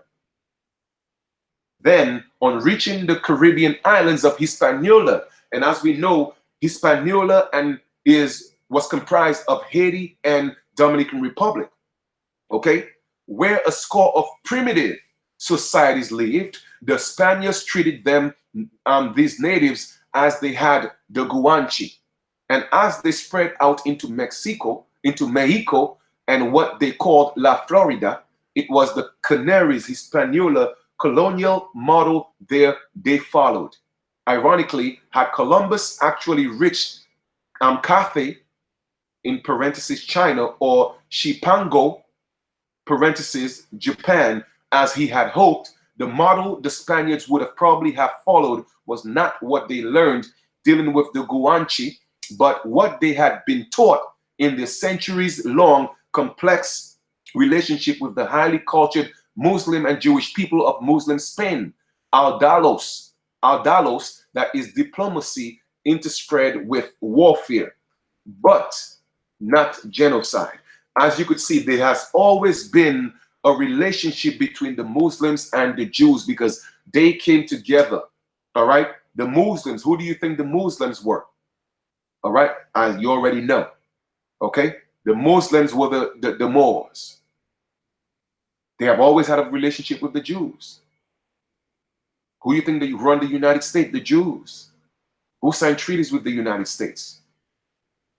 Call them their friends. The same Muslims. So I'm showing you again the connection, putting two and two together. All right? Of course, they did not reach Cathay or Shipango, which is Japan. So it was Guanche model they applied to Hispaniola, Mexico, La Florida, and eventually North America, American West. So when they went to the Canary Islands and they saw these primitive people, okay, they treated them bad. It was an experiment to see how it would work. They enslaved them when they couldn't, when they didn't want to give them their land. And they took that model and they took it into Hispaniola, which is Dominican Republic and Haiti, Mexico, La Florida, and eventually into North American West. Meanwhile, Northern Europeans, particularly the English, and those people who were to play such a crucial role in their colonies, the so-called Scot-Irish, were learning the craft of colonialism in fighting the Irish. Since shortly after the Norman invasion of England, the 11th century, the English been trying to subdue, segregate, or exterminate the Irish. At the beginning of the 17th century, James I encouraged a large scale of migration of Scots to assist them. The Scots took to that task with ruthless vigor. And remember, during that time, during the 11th century, all that, those were dark-skinned people. Those were, the Blackamoors from the British, the Brits, England, the Irish, okay, Turkey. Those were the original, dark-skinned so-called Moors. They were fighting against themselves, trying to take over their own territories. Okay? Then, that's where I'm at, toward the end of the century, when many of them were ejected or frightened into moving across the Atlantic, the Scotch-Irish found the Native Americans much like the Irish in dress, housing, and lifestyle, and began to treat them as they and the English had treated the Irish. So you see, that's what happened, okay? That's what happened. And what I'm saying, that's what happened was once they started losing the wars and these people started being kicked, off the land that they knew that was their home, they started navigating into the seas and came in touch with us, the so-called Native Americans. And when I say Native, at that time, Native meant Aboriginal. Okay, not what it means today. It has a whole new meaning today because of the federal government. Okay, so I don't call myself a native. In these and many other ways, the habits of the old world were formative in the new world. It follows that the understanding them is crucial to an appreciation of early American history. So I begin my account of the birth of America at conception rather than delivery. What I particularly want to emphasize is that this book attempts to appreciate what came before in Europe and Africa, what role the Spaniards, French, and Dutch played before the British became the dominant white Americans, and insofar as it is now possible to understand how all these groups impacted upon and interacted with the Native Americans. Now, you have to read between the lines here, okay? You have to read between the lines. Let us read this passage again. What I particularly want to emphasize is in this book attempts to appreciate what came before in Europe and Africa, what role the Spaniards, the French, and the Dutch played before the British became the dominant white Americans. Okay, the dominant white Americans. So what is that insinuating? That there were dark Americans. Okay, in other words, they took your place, and we could show you that again in the definition of American in the Noah's 1828 dictionary. The copper-colored races, the Aborigines that was found here in the Americas, and now that term is applied by the descendants of the European, their children, and now they call themselves Americans, white Americans. Okay? They have taken our place. What of the Native Americans? Were they really comparable to the Gunchi or the Irish? Okay, now if they're comparing this to the Irish, now again you see the original Irish were of a darker hue. Again, proving what I'm talking about. The answer is both obscure and complex because of the Native Americans were divided into hundreds of societies, various levels of cultural fluence, and obscure because none of those living in the areas that ultimately became the United States left written records. Again, we have an oral history.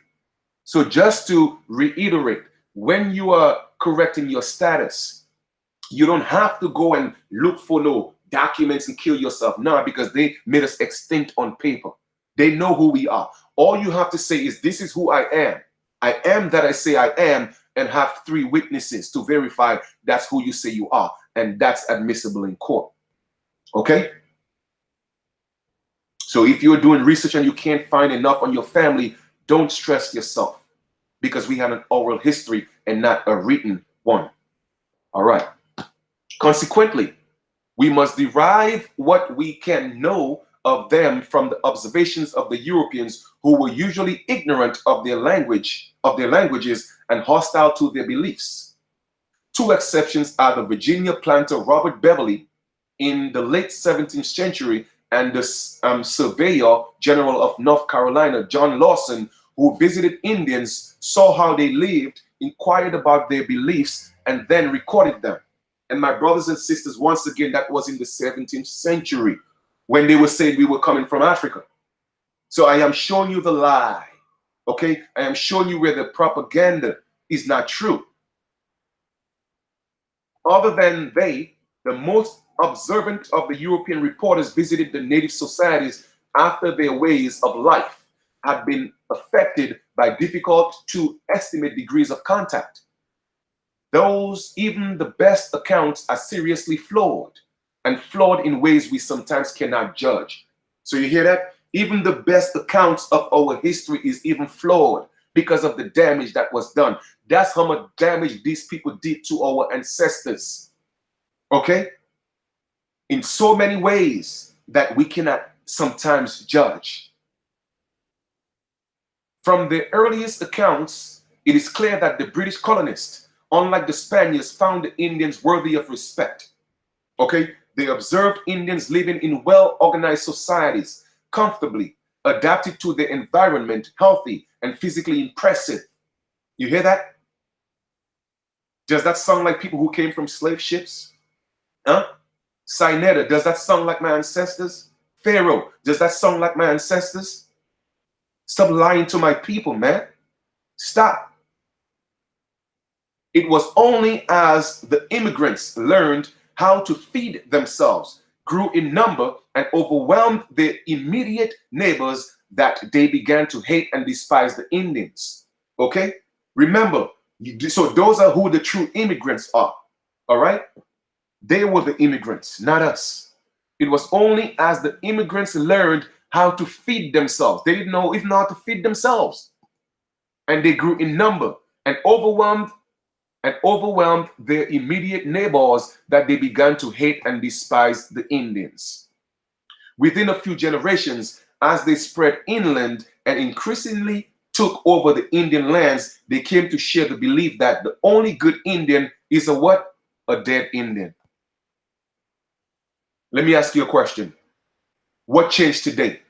The only good nigger is a dead nigger. So if y'all don't want to wake the hell up and listen and show and hear what I'm telling y'all, okay? The goal is to make us extinct. And it's still happening today. And if y'all think it's a joke, y'all don't want to get y'all stuff together, y'all don't want to unite and stand up and fight together, I'm telling you, history is going to repeat itself. Okay?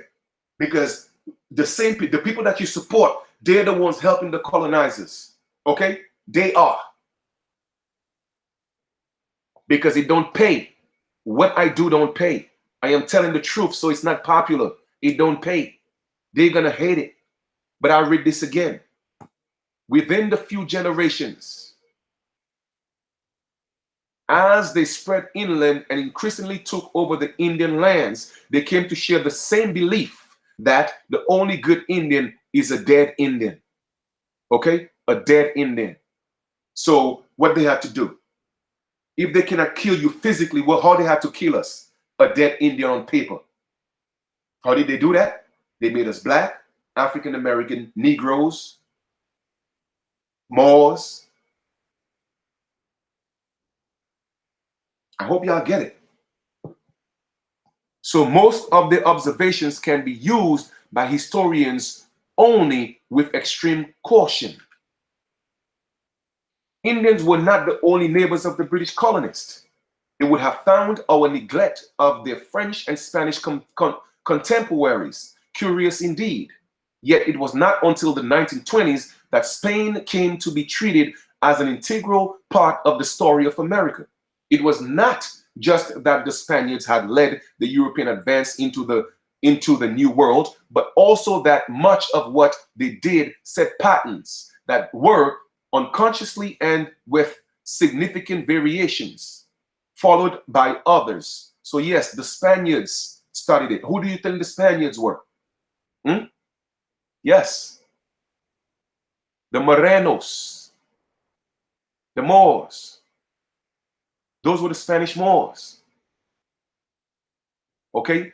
They led the Europeans into our world, and that led to the following of others, like the Portuguese. All right? Their accounts naturally focused on the areas where they were most active. Nueva España, mainly modern Mexico, which was much more important to Spain than La Florida, the North American Southeast, and the Nueva Andalusia, the North American West. Although what happened in these areas had important consequences for what ultimately became the United States, few American historians were interested. We can now see, however, that Spanish explorers not only opened the interior of our continent, but changed it in significant ways. Perhaps most powerful change was brought about by the unwitting importation of European diseases to peoples without immunities to them. So yes, that's what, yes, our Moorish brothers did. They brought European diseases, yes, into our land. Thus, they set in motion a demographic revolution in which many Native American societies would be wiped out. Indian population uniformly shows a catastrophic decline in size, often as much as 90%. My brothers and sisters, I mean, do you understand the magnitude of what I'm telling you? Huh? That the people we call brothers, okay, brought these people here to wipe out 90% of our ancestors. And today they are still here telling you that's who you are, when that's not who we were. We were not Moors. They brought them here to wipe out 90% of our ancestors, the people they call the American Indians. And they are still pushing the genocide today. But like I said, y'all could hear the truth, man. I'm going to speak it. I don't care. I really don't. Honestly, I don't care, because it's facts over feelings. At the time of the contact, the Native American population east of the Mississippi had reached somewhere about 2 million. I'm going to read that again. At the time of the contact, the Native American population of the East Mississippi had somewhere about 2 million. And by roughly 1750, it had dropped to approximately 250,000. My brothers and sisters, do you see what happened? Do you see what happened to our ancestors? At the point of contact, over 2 million. It could have been more. Some might have even said it was 8 million. But by 1750, a few years later, approximately 250,000 of our ancestors were left. Where is the honor in these people that still want to be here spreading the propaganda and the lies and still trying to get us to sell our birthright? See what our ancestors went through. It is not a joke. It's not a game. It's not a joke. With effects similar to disease, Spaniards imposed upon the New World the thriving. The contemporary African states prevented the Portuguese and them from creating sugar plantations, then a major source of wealth in Africa. Some of those states would not even allow Europeans to establish trading stations in their territories. Thwarted there, the Spaniards and eventually the French and English created plantations in the Caribbean where they formed economies, legal systems, and a political order profoundly different from what had existed before. It was this new system originally worked by Indian slaves, which they carried onto the mainland. So once again, like I told y'all before, I'm showing you the proof again. I don't have to make these things up, okay? It was this new system originally that worked by Indians. Yes, the original people in the Caribbean, yes, the Indians, which they carried onto the mainland, meaning that into the United States. Hence, that's why when I did my exclusive and extensive genealogy research and lineage research, even if I was born in Dominica, a Carib, when I did my research, most of my ancestors were Choctaw Cherokee on the mainland. And I have that to prove. And I have facts to prove that. So I'm not making this up. And, you know, and I'm not mad, okay? You know, I'm just passionate right now, you know what I mean? Because it bothers me. It bothers me, you know, the damage that have been done to my people. And somebody got to pay. That's just facts. Somebody got to pay. It's time to pay up, like for real. Bartolome de las Casas, who began his career at age 18 in 1502 as a conquistador and became the first man to be ordained a priest in the New World, recounted the dreadful fate of the Indians of the Caribbean. You hear that? The Indians of the Caribbean. So how come all of a sudden my Caribbean brothers and sisters think they are Africans? And Nueva España, which presaged the tragedy that awaited all the Indians. Again, the conquistadors, guess who they were? Yes, they were our Moorish brothers.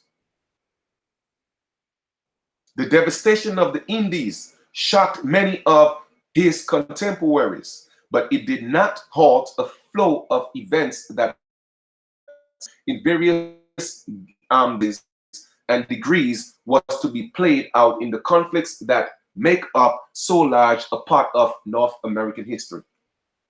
While Spain was a vigorous emperor power, let me ask you a question. Who was ruling Spain?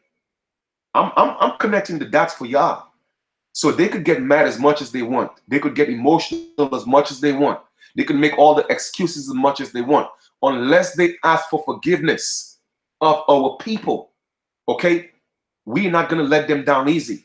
Y'all sold us out profoundly and destroyed millions and millions of my ancestors, okay? And here you are today still trying to get us to assimilate and to sell our birthright. But I'm going to read this again. While Spain was a vigorous imperial power, when was Spain a vigorous power? Who was running Spain? It was least interested than either France or England in trade and made only limited attempts to colonize North America. Land which exercised such a profound attraction on British colonists was far less important to the Spaniards or the French than reducing the Native Americans and incorporating them into the Catholic fold. The ways in which they attempted to do this illuminate the psychological dimension of colonization. Like I said, it was psychological, and it's still happening today. They got our mind, well, they got your minds, not mine. I'm free. The ventures of 16th century Spain were tightly organized and centrally controlled. Consequently, we find Spanish state or church documents more prolific and important than personal records. But earlier generations of the English-speaking historians used these queries very little, so the integration of the Spanish experiences into the American history is relatively recent. It effectively began with the work of Herbert Eugene Bolton, whose 1921 book, The Spanish Borderlines, inspired a new school of American historians.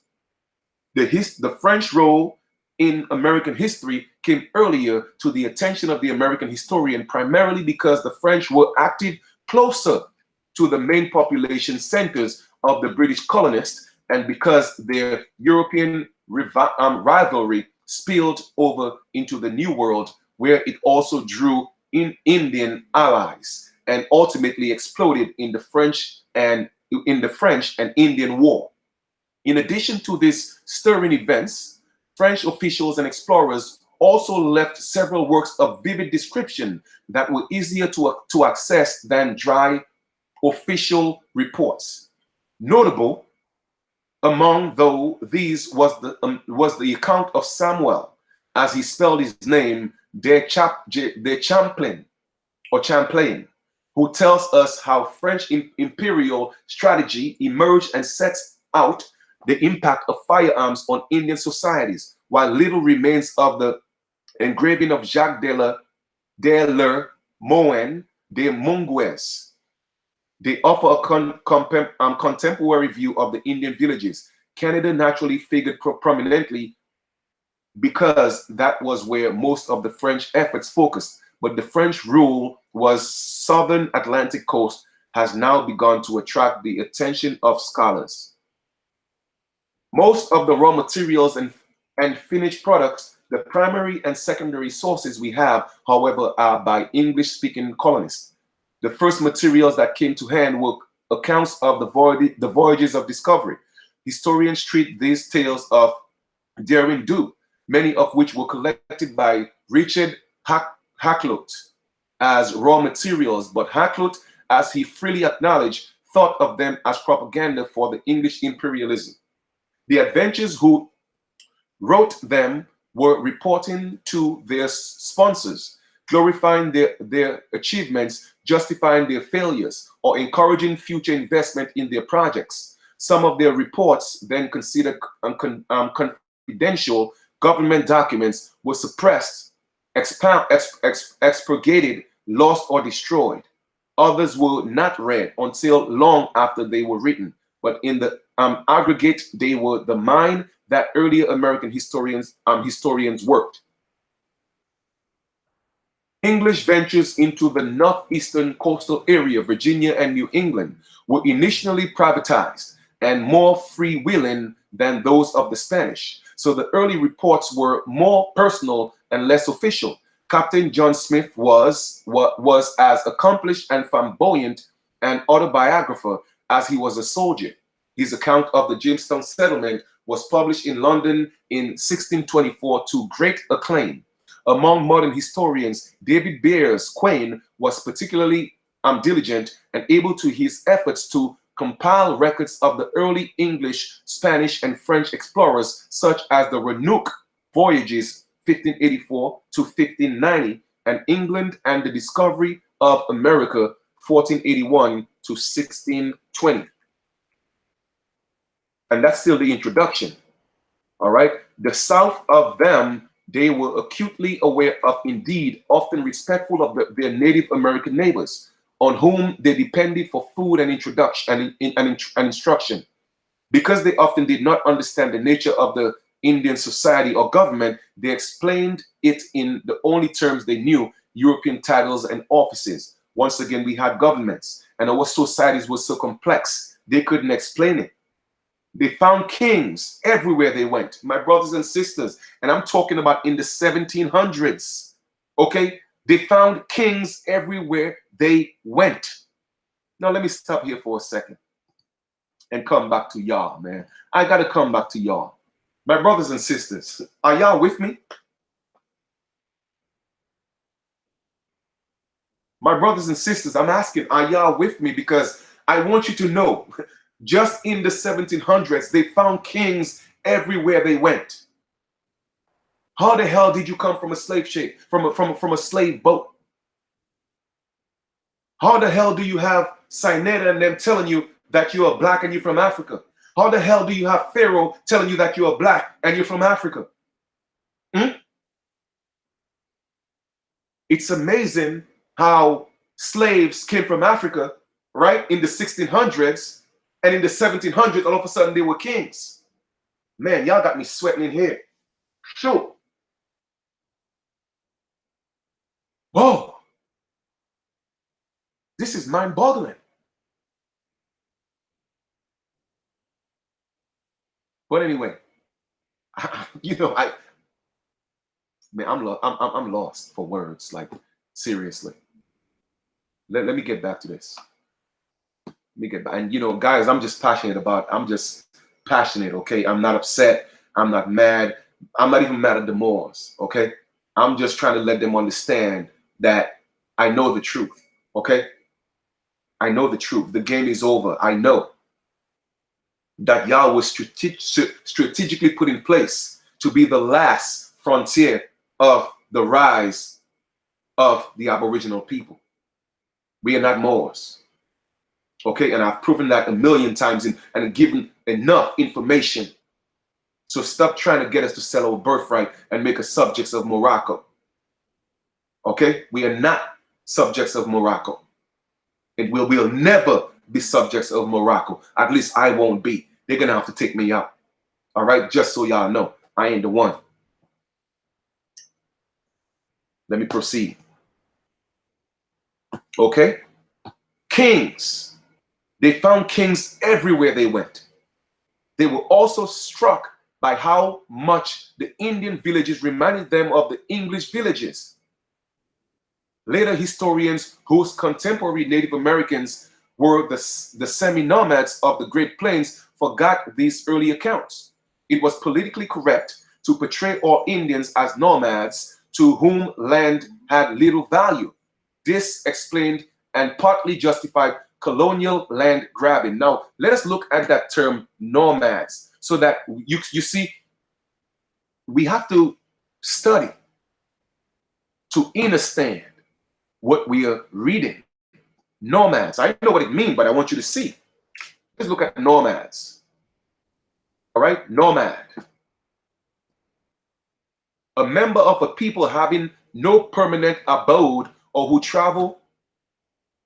Let me see if I could get this. It's travel basically from place to place to find fresh pasture for their livestock. A person who does not stay long in the same place, a wanderer. Okay, so they use that as an excuse because we always travel. That's why I tell you, from the Caribbean to North America, South America, okay, we traveled the land and mingled as a people. And when they saw that, they took that as we are nomads and that the land don't belong to us because we all over the place. So now that gave them an excuse. And that's how they explained and they justified colonial land grabbing. So none of these people got our land lawfully. So what are we waiting for? Why aren't we stepping up? Because you want to be black? Because you want to be African American? All I'm just saying is I just need 200 to 300 people. That's all I need. I just need 200 to 300 people to step up as the Aborigines and start making these moves. That's all I need. Because I'm not playing. This is not a game for me. I was sent here to do work. And I'm doing the work. All I need is 200 to 300 people. If y'all want to continue to be slaves, that's all right. Okay? But we came from kings and queens and emperors and empresses. And that was as early as the 1700s.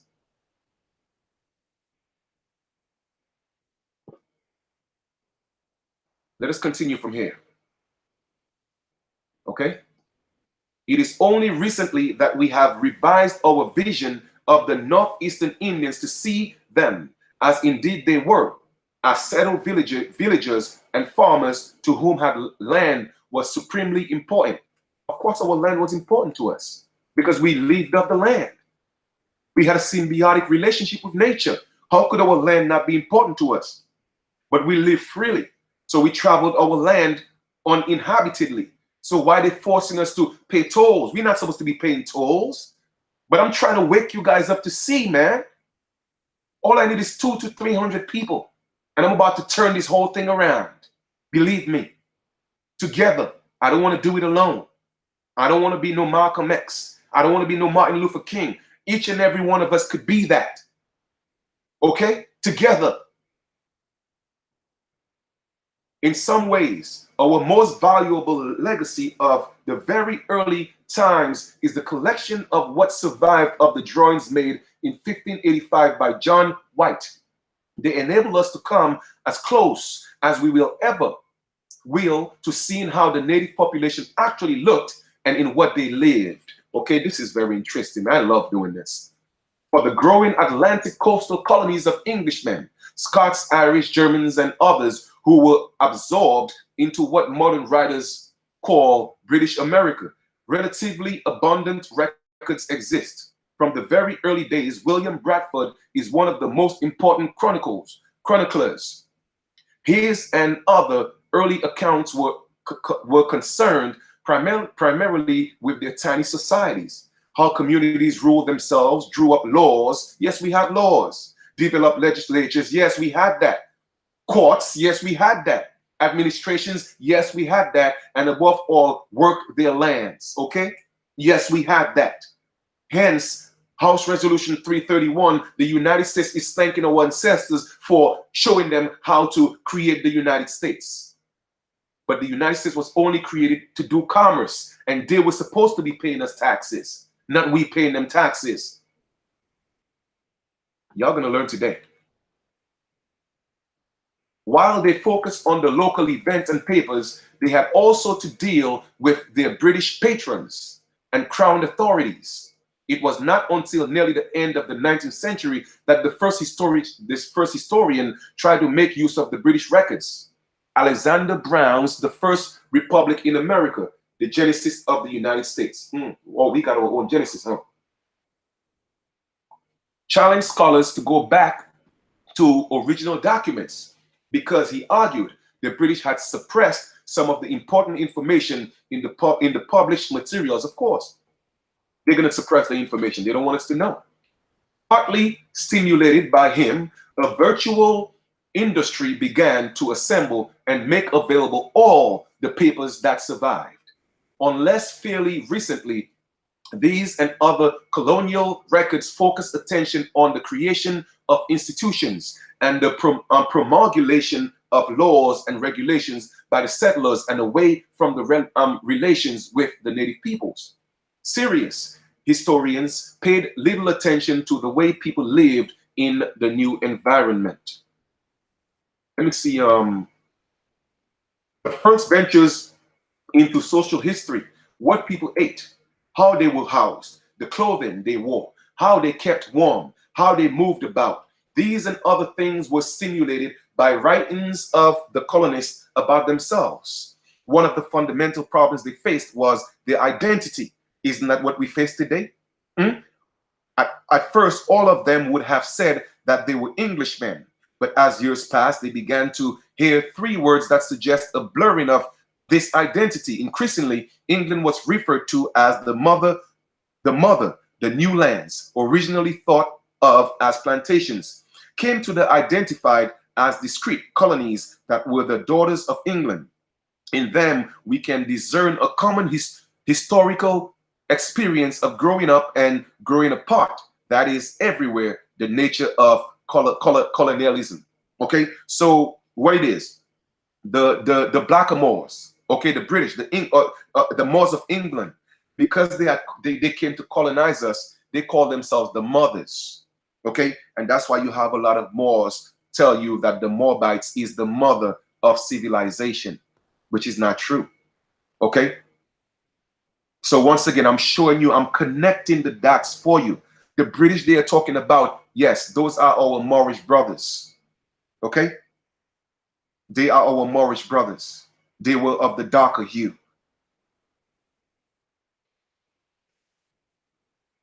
Unveiling the minds of the men and women who lived not only long ago, but in circumstances very different from ours is one of the most difficult challenges of history. When people write for others to read, they often magnify or diminish or even invent or suppress. So what they really thought or did is often elusive. Like I told you before, a lot of these things, you have to get into the mind of the writer. Look for the allegory. Look for the symbolism. Okay? Private diaries are therefore especially valuable. One of the more bizarre pieces of scholarship was the deciphering of the code used by William Byrd to record his frank and sometimes salacious account of his life. London Carter's diary, which is more accessible, has been more recently become available and is the basis of an excellent account of 18th century Virginia. From them, we get rare and intimate views of the thoughts of prominent members of the Virginia aristocracy in the early 18th century. Letters and papers become increasingly rich and abundant. Later in the 18th century, Benjamin Franklin provided us with a gold mine. George Washington's diary is now available on a compact disc. Most of the figures who played key roles in the revolution, except Samuel Adams, who destroyed his, have left us their voluminous correspondence. These sources can be mined both for accounts of major events and also for intimate details of the writers' lives. Such materials virtually forced an enlargement of the scope of American history. It was no longer enough to know that institutions existed. They had to be seen in action. And the purposes of men who manipulated them had to be explored. Then overreaching or overarching themes could be announced to attempt to bring order onto the myriad details. Frederick Jackson Turner in 1893 provided one of the most stimulating of these overarching themes in his interpretation of the role of the frontier in American history.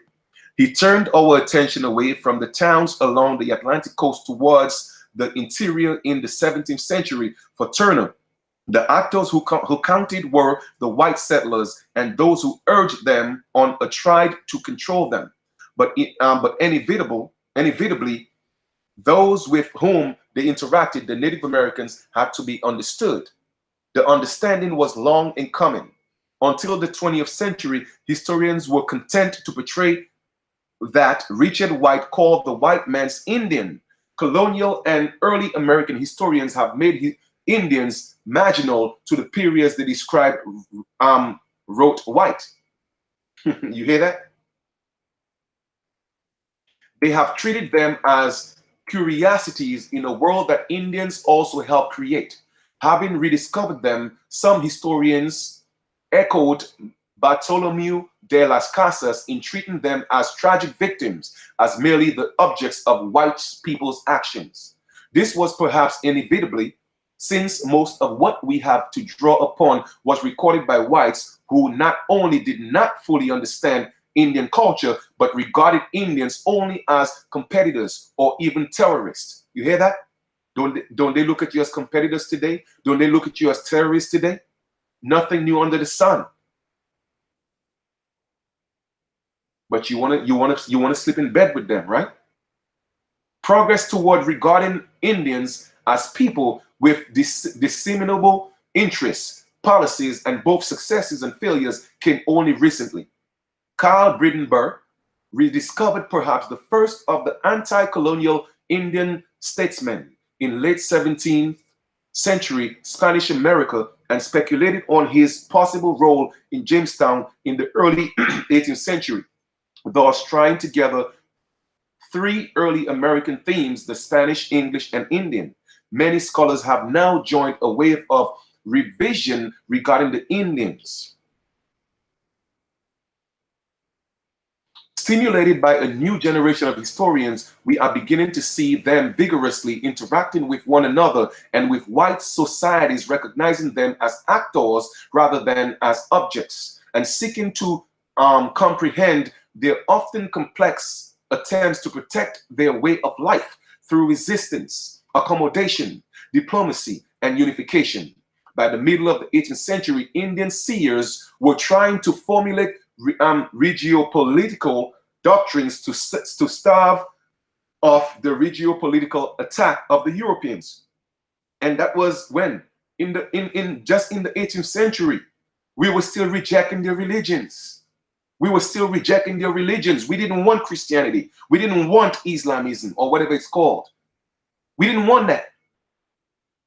We know something about a few of them, but virtually nothing about what they probably many more. The most imaginative and interesting speculation on what an Indian history might have been is Daniel K. Richter's Facing East from Indian Century, a native history of early America. Inspired by this propaganda, infuriated by European disdain, and terrified by the destruction of their societies, Indians in Spanish-controlled Pueblo country and in the Ohio Valley rose against, almost destroyed the Europeans. Like I said, our ancestors fought. How come our people are so domiciled today, so weak? All they want to do is look at, and I'm not talking about everybody, the majority, okay? All they want to do is look at TV, shop, fun, turn up, smoke, get drunk, have a good time, not knowing what happened. Theirs were the great rebellious against colonialism of the 17th and 18th century. They failed. What is interesting and only now beginning to be appreciated is how sophisticated and subtle were the diplomatic, military, and religious forces at work, and how astute were some of these Indian leaders. You hear that? Sophisticated and subtle were the diplomatic, military, and religious forces at work. Astute were some of these Indian leaders. I know what blood runs through me. Do you know what blood runs through you? I know I'm a king. I know I'm a chief. Do you know who you are? Because that's the bloodline that I came from. Okay? For the first time since the very early colonial period, we come up against true Indian statesmen like Shingas, Pontiac. Wow. Okay. Isn't there a car named Chevy Pontiac or something like that? Again, don't mind me, guys. When things always click in my head. And Joseph Brant, who tried to formulate a way to reconcile the Indian desire for autonomy with European ambitions. Despite recent progress, we still look through this glass darkly. Until recently, black people were seen both in the singular, one category, rather than peoples of diverse languages, religious societies, and even races. And only when they came on stage in the New World, attempts are being made to understand better the often violent but frequently also subtle ways in which blacks were integrated into American society. So once again, they're showing you that when the people that they actually call the black people, the Africans, they only thought that all black people were the same until they came into our land and realized, wow, these people kind of look black, but they're not black. So once again, my brothers and sisters, I am showing you the proof, okay? When they integrated the blacks, integrated into our American history. What now emerges is that we have to deal with the African component of our history in three interlocking but different categories. Who the Africans were, how the blacks got to the New World, and what happened to them when they arrived. So once again, we didn't call ourselves black, okay? They called us the cinnamon complexion, the copper colored races. So now they're trying to figure out, well, they know how. So the categories of who the Africans were, how the blacks got into the New World. Yes, they came here. Some of them before we traded with them, and a lot of it was because they were brought here as slaves. Little by little, they are now being traced back to their complex roots. African societies were as diverse as Indian societies. Now you see the difference. There's a contrast. There's a comparison. The people they call the Indians, no, we are not Africans, brothers and sisters. African societies as diverse as Indian societies, with some large and centralized empires commanding relatively huge armies, while hundreds of village-based states had evolved not only legal systems, but impressive public institutions. Agriculture and long-distance trade were even more highly developed than those practiced in North America. Some societies had developed impressive metallurgy and textile industries, and literacy, particularly in Muslim areas, was widespread. Much of the African part of this story is still obscure.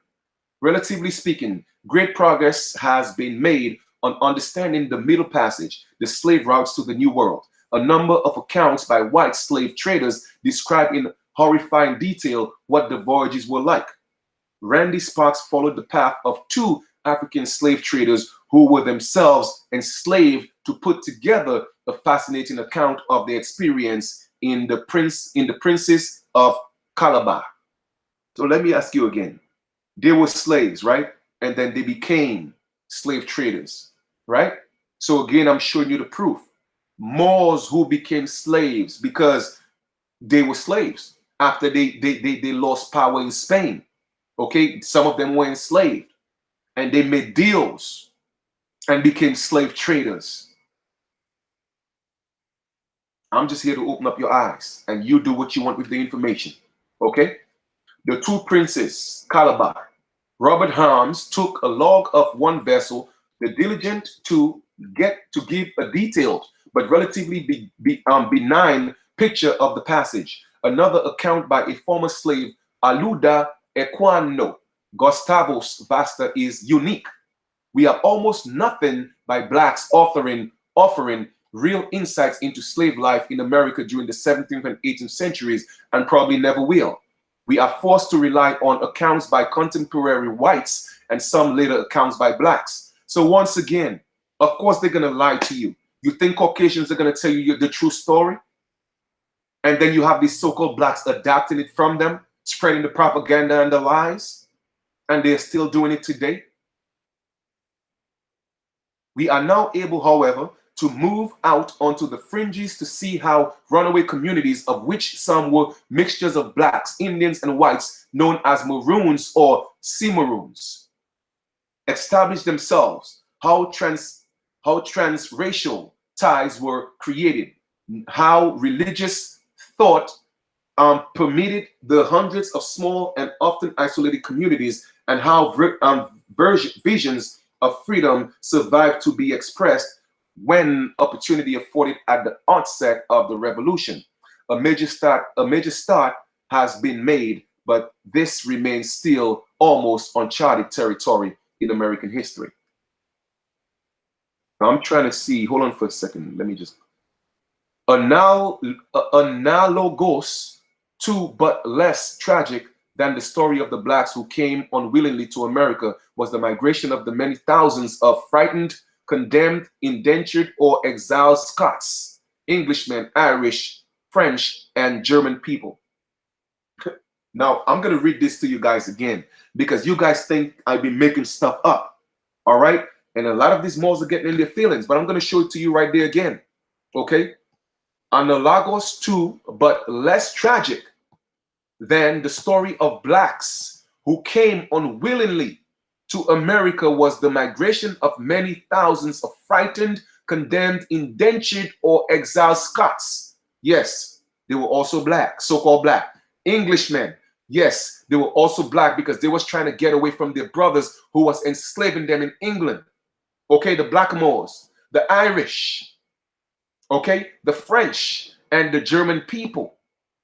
A boat. Emerson Smith led the way in the 1930s, and now scores of studies take up each ethnic and social group.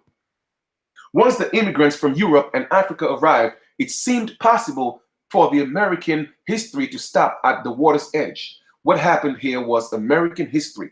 What happened there was European English, French, or Spanish contemporaries did not share this view.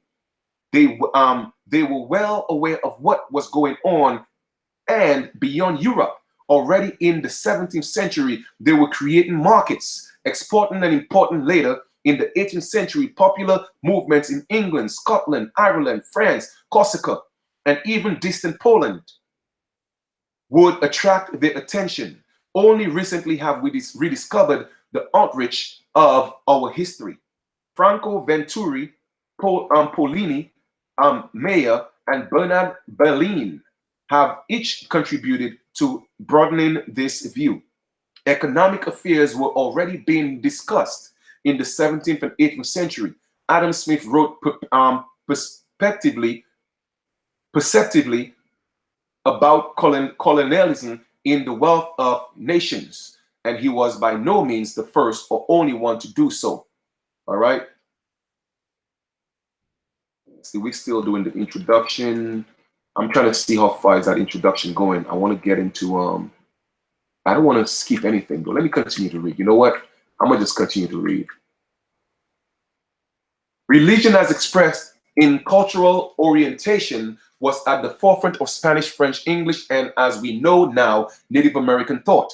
It was what brought many of the Europeans to the New World and was one means through which Indians in the 18th and 19th centuries thought salvation. Okay, so it's when they came with their religion, they taught us that's going to give us salvation. Isn't that what they teach us today? Each major group sought to protect itself from outside intrusion, and particularly from the attempt by the Spanish and English to destroy Indian beliefs. Yes, our ancestors fought so that our beliefs and customs would not be destroyed. Catholic missions or reductionists in La Florida sometime around the middle of the 17th century contained perhaps as many as 30,000 Indians. New England Protestant praying towns were smaller partly because the people might have lived in them had been killed or chased away. But at their height, they may have reached over 2,000. The French efforts fell somewhere in between and were scattered more diffusely across far larger expanse around the Great Lakes region. The most interesting, longest lasting, and largest scale field of this cross-cultural influence is the experience of the American Black community. Black people's modification and adoption of Christianity is particularly fascinating because on the surface it appears so illogical that blacks would adopt what they and the Indians regarded as white man's religion. Here we go again. Here we go again. I'm showing it to you. Christianity wasn't our religion. Even the blacks who came from Africa, they called it the white man's religion. So let me ask you a question. What happened to our people today? Huh? Look at it again. Black people's modification and adoption of Christianity. That is not our culture. It is particular, and it's fascinating because on the surface, it appears illogical that blacks would adopt what they and the Indians regarded as the white man's religion. But y'all think I'll be making these things up, huh? How this happened? We promoted it. Why did it? And what the blacks found in Christianity are among the most subtle problems of American history. You hear that? I'm going to read that again. How did this happen? Who promoted it? Isn't that what your pastor doing every Sunday, deceiving you, lying to you, and you're still paying him? Why did it? And what the blacks found in Christianity are among the most subtle problems of American history. They have echoes today in the attempts by a large number of blacks to find a different religious and cultural orientation in their interpretation of Islam. So now they don't want to be Christians, so now they want to be Islam. But we are learning that these ventures also have African roots. Large numbers of Africans have become Muslims. Yes, the Moors, they brought it here. So now they're telling you, oh, we are not Muslims. We are not Muslim. We are Mosim. Man, shut the hell up. It's the same damn thing. Okay? Y'all cannot trick us. Y'all cannot fool us. At least not me. I'm not falling for the okey-dokes. I'm not falling for the okey-dokes, man. My ancestors implanted this truth in me, okay? And I'm going to tell the truth, and I'm going to fight for the truth, and I'm going to die physically telling the truth. And even large numbers will certainly influence Islamic ideas. Moreover, at least some African religions were monotheistic, which meant, you know, the concept of one God, and lent themselves to being influenced by either Islam or Christianity. So we took a route. It's either Islam or Christianity. So you always have the Moors. Islam, brother. Islam, sister. Man, stop pushing this foreign and religious concept on American Aborigines. Okay, that's not our culture. It's not our religion. It's foreign to us. All right? If you're going to be my brother, speak the truth. Stop telling the lies. In the period that led up to the revolution, books, articles, and collections of papers are uncountable. Several, however, merit special attention. Paulins Myers, noted above, is one. Another of Bernard Berlin's studies, in addition to his ideological origins, is this focus on the conflict between radicals and conservatives. In Boston, The Ordeal of Thomas Hutchinson, Arthur M. Slazinger studies the newspaper war in Prelude to Independence, and Heller B. Zobel gives an almost blow-by-blow account of the last days before the revolution. Among the newer tools available to historians is archaeology. Archaeology not only enables us to understand what sort of building early peoples built and what sort of tools and weapons they used, but also what they ate and how hard they worked. Climatic change has also shed new light on events. In the Little Ice Age, the migration of cod caused the first European fishermen to come to America. On the North American landmass, it caused a decline in agricultural productivity. Consequently, Indian society scattered from previous urban concentrations like the surprisingly large town of Cahokia. Okay, and Cahokia was also a mound, but they call it a mound, but I believe it was a pyramid, because when I went there, that is the spirit that I felt. It was a pyramid, okay? But they covered it up and they call it a mound. And I've been there. Where perhaps as many as 20,000 people lived. From this new knowledge, we have had to revise the earlier and more comfortable notion that since the Indians were nomads, taking Indians' land did not much matter. Certainly, no society has expended more time, talent, and treasure on learning about itself than the American. The task is far from complete. And now we are finding that in almost every way, we have had to revise, enrich, extend, and internalize our view of the American past. Our purpose in writing this account is to put together an overall view of the process during which the America we have so fortunately inherited was born. Okay, they inherited. I wonder who gave them that inheritance. It wasn't my ancestors. It was inherited by force. So we're talking about part one, European and Africa come to America. All right, so I'm going to read a little bit of that. And like I said, the book is in the link. You could go and read it yourself, but I have to read some from this right here because this is very important. Let me just make sure that you guys are with me. Okay. Hey, peace, my brothers and sisters. What's going on? Are you guys with me? What's going on? Are you guys with me? Are you guys with me? Are you guys with me? What's good? What's good? What's good?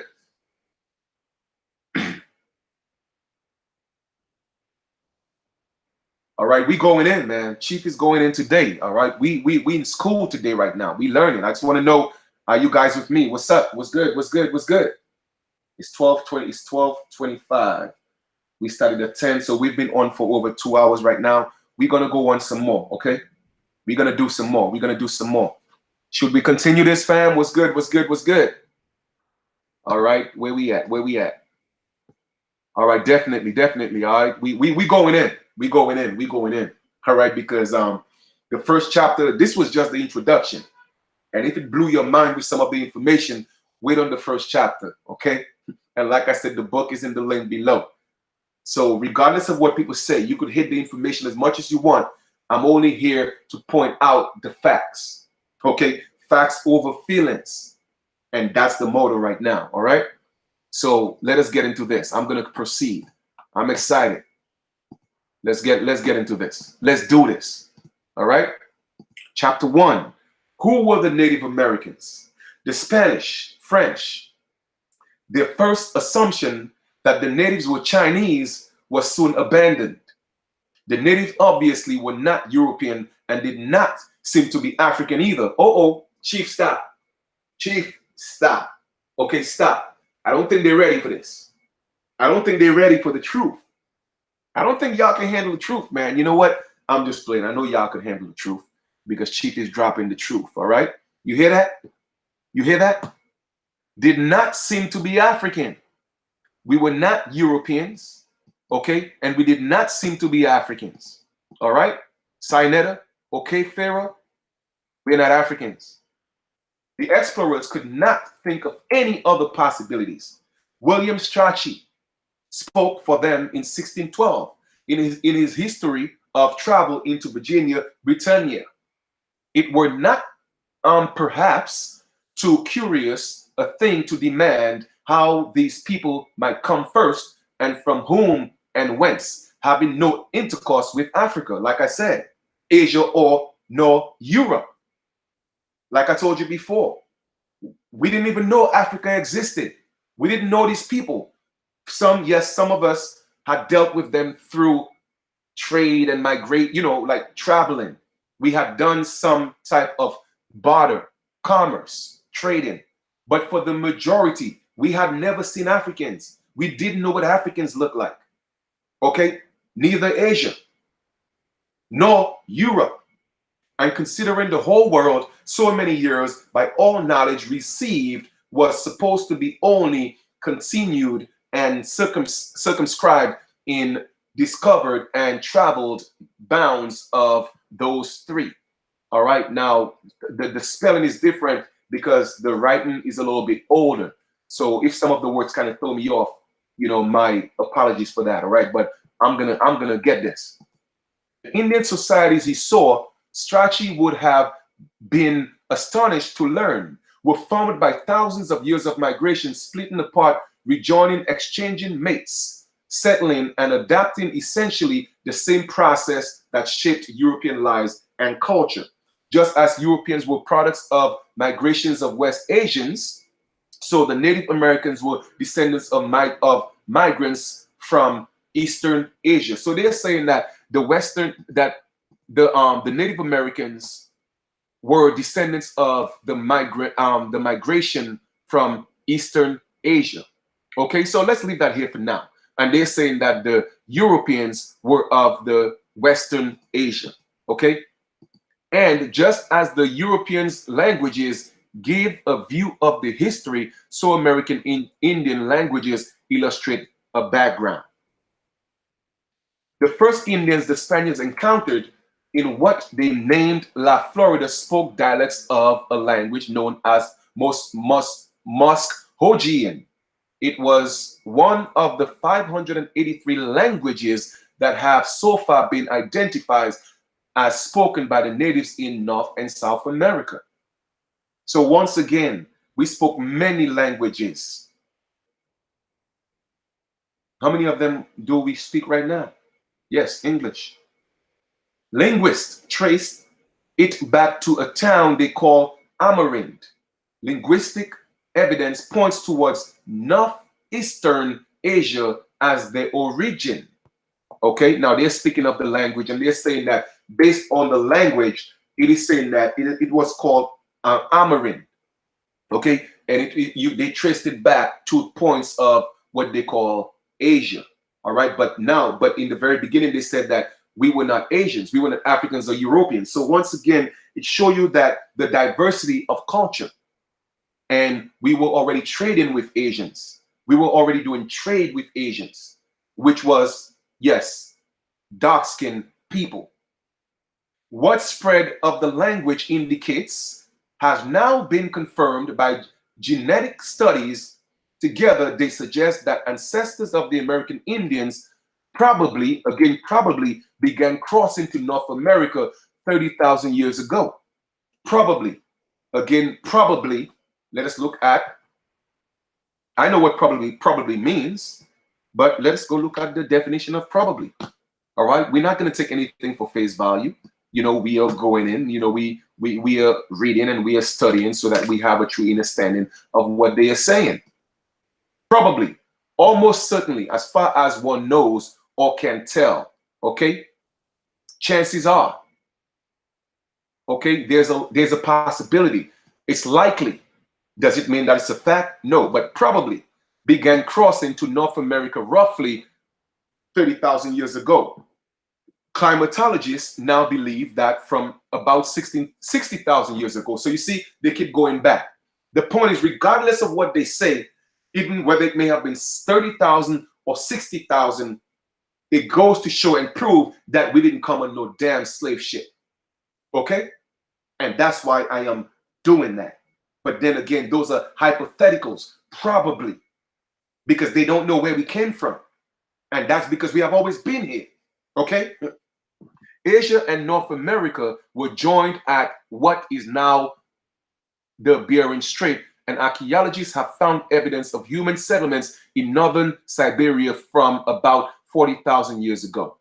Okay, like I told y'all before, when the world was one landmass, right? Asia and North America was connected. So it is not unlikely that the languages were similar. Okay? So I'm showing you the connection. And I showed you the maps already. So it was possible for humans and animals to walk across the land bridge, which geologists call Beringer. They began to do so because although much of North America was covered by huge glaciers and sheets of ice, parts of Alaska enjoyed a relatively mild climate. Even in the coldest times, there was a corridor of relatively open countryside that channeled movement of animals and men to the south. Then about 10,000 years ago, with the coming of what geologists term the Holocene or warmer epoch, so much ice melted that the sea rose as much as 120 meters and submerged the land bridge. These people who had already made the passage from Asia profited from the melting of the vast sheets of ice to move inland and further south. By about 14,000 years ago, some had reached Patagonia, and others had spread over both continents. After their arrival in the New World, the speakers of Amerind spread out across almost the whole of and South America. Pockets of other languages remained in the American Southwest and Canadian Northwest. These were derivatives of Old World languages now called Nadine, and were spoken in the far north of the continent, where what is known as Eskimo Aleut was the common town or tongue. Then, for thousands of years, as families and small clans moved apart from one another, they acquired different habits, adapted to different environments, and made changes in the way they spoke. They can see how this process works by delivering back into the past of our own language. Shakespeare's English is intelligible to us, as although it contains expressions we no longer understand. Middle English spoken a few centuries earlier is arcane. Farther back and farther away English close cousins, Spanish, Italian, French, and Portuguese, although sharing some vocabulary and much syntax and grammar, were already largely foreign. If we move yet further afield to languages in our same Indo-European family, Russian, Persians, Greek, Armenian, and Sanskrit appear almost totally alien. So it was with the Indian languages. Over thousands of years and large stretch of geography, each society elaborated from the common ancestor its own way of thought and speech. When the French explorer Samuel Champlain landed on the St. Louis Lawrence in 1608, he encountered a people speaking Algonquin, a language related to the language spoken for far to the south in Virginia. And my brothers and sisters, that was in the 1600s. Okay, the 1600s, we still had our own language or languages. Okay, what that seemingly unlikely fact tells us is that the two groups must have originally been one people. As one or both migrated, they first began neighbors and finally strangers, just the way our European ancestors did. The largest, most sophisticated, and most warlike of the northeastern Indian societies were speakers of Iroquois. When the explorers first encountered them, they had divided into 5 nations, but were still linked by a confederation, which they called Handesuans, which is the Iroquois Confederacy. That's, how the United States adopted the Constitution through that confederacy. The 6,000 or so members of the Confederation were tribes known as the Kanien'kebaga, as the enemies call them, the Mohawks, the Odinas, the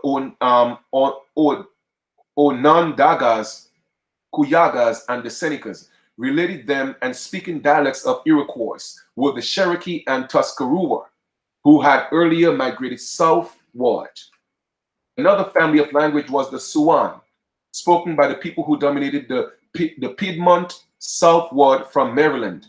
They included the Catawba, Saponi, Tutilu, Osenichi, and the Cherokee of the Carolinas, and the Creek of what became Georgia, as well as scores of smaller, now mainly forgotten groups. So once again, you are seeing some of the names of the languages which were the tribes of the people. So if you have ancestors or family from different areas, you would know that those were our ancestors that were in those parts, okay?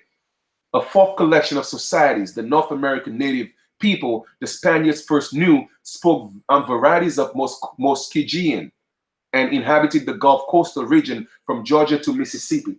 Speakers of those 4 groups of languages, the Native American living east of the Mississippi probably numbered about 2 million on the eve of first contact with the Europeans. As they spread out over North America, the Indians developed such distinctive characteristics as to seem alien to one another, just as the Europeans and African nations did, frequently clashing with one another as they sought to defend or enlarge territories, each emphasized in its uniqueness.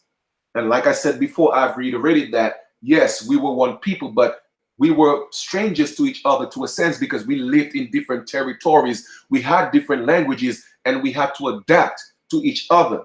And yes, there were internal rivalries sometimes, but we worked it out. most of the times.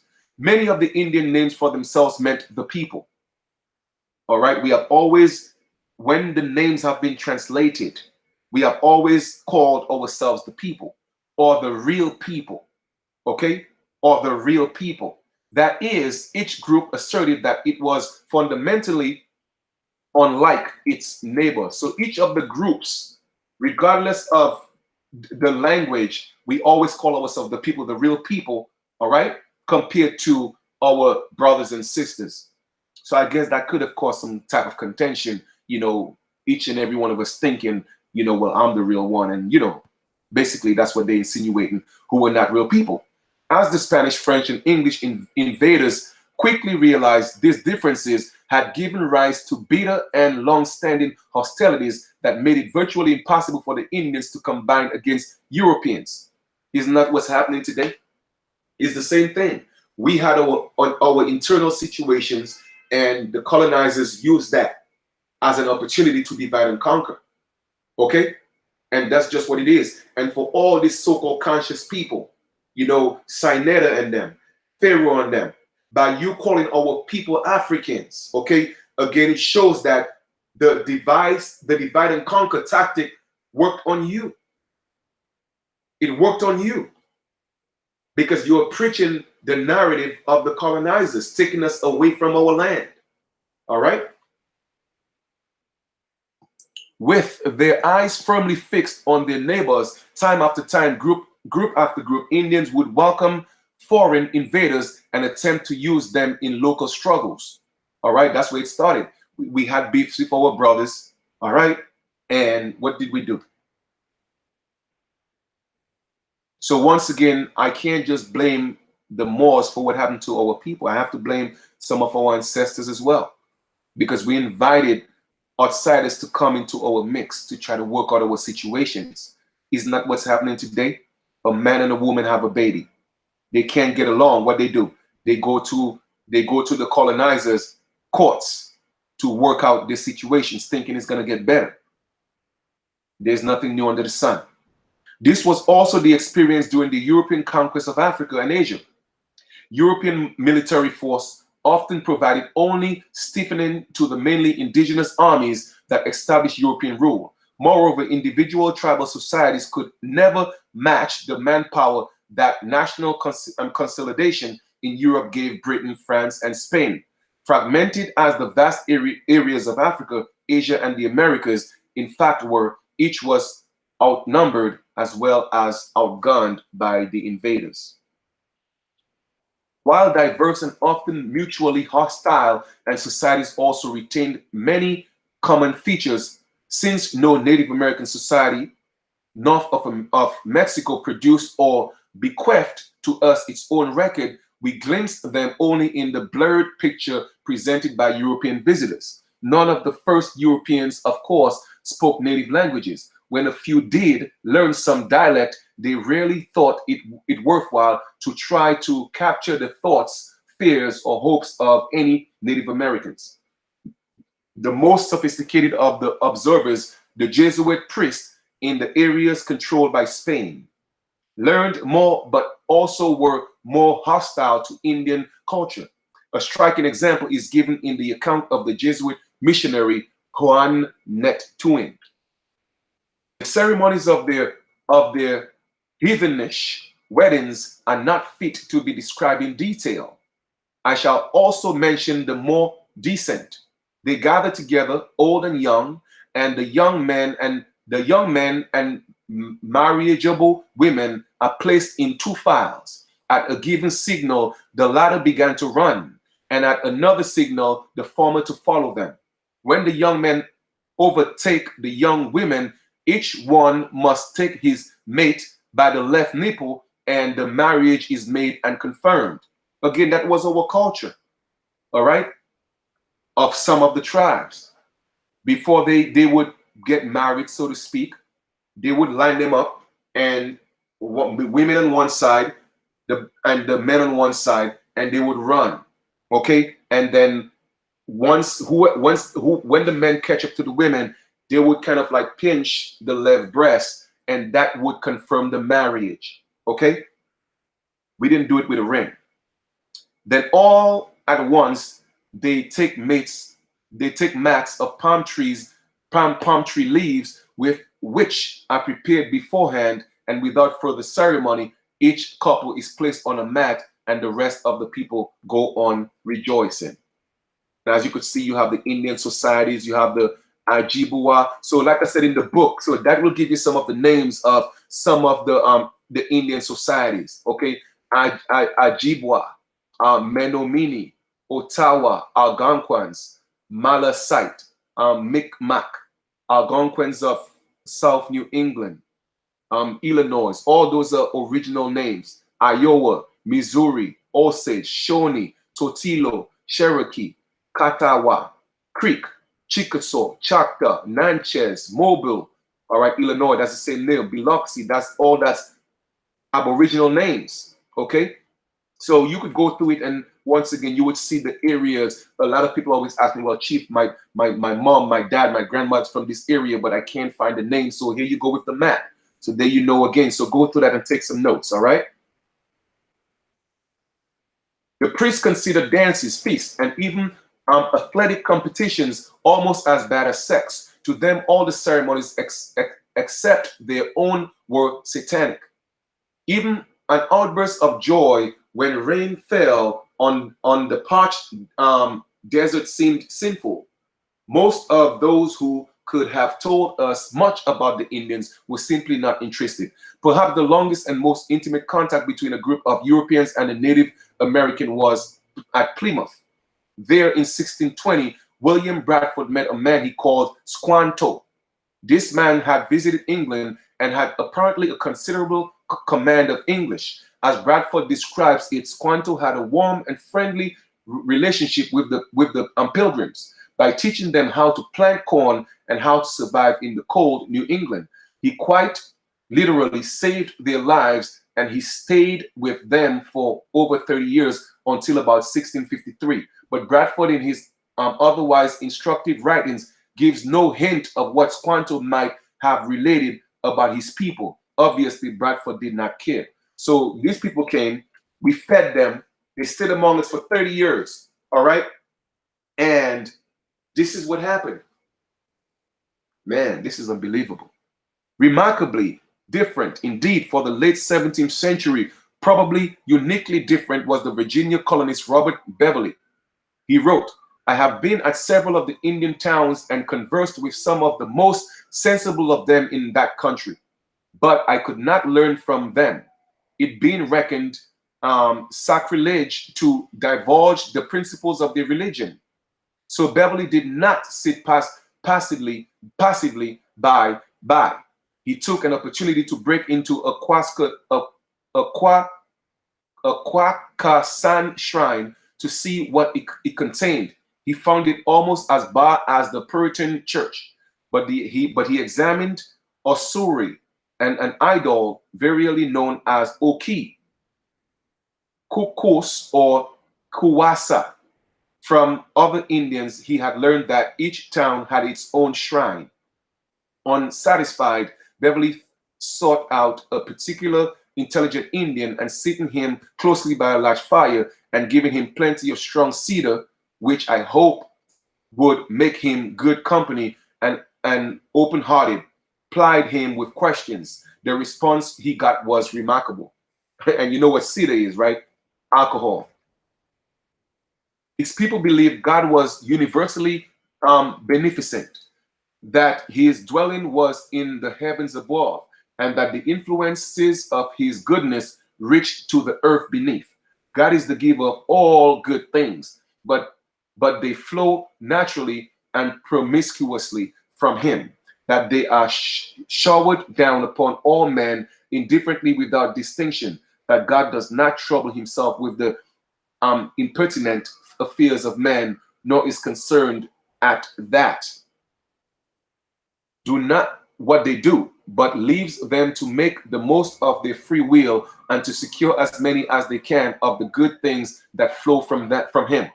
That therefore it was to no purpose either to fear or worship him, but on the contrary, if they did not pacify the evil spirit and make him propitious, he would take away or spoil all those good things that God had given them and ruin their health, that peace and their plenty by sending war, plague, and famine among them. For said he, this evil spirit is always busying himself with our affairs and frequently visiting us, being present in the air, in the thunder, and in the storm. So basically, our concept of the creator, you know, we had our own concept. And as you could see, it's kind of like almost similar to this religious new age belief. You know what I'm saying? But our part of our belief is that we didn't believe in a creator or a most high or a God that wanted us to fear him or worship him, okay, because we had free will.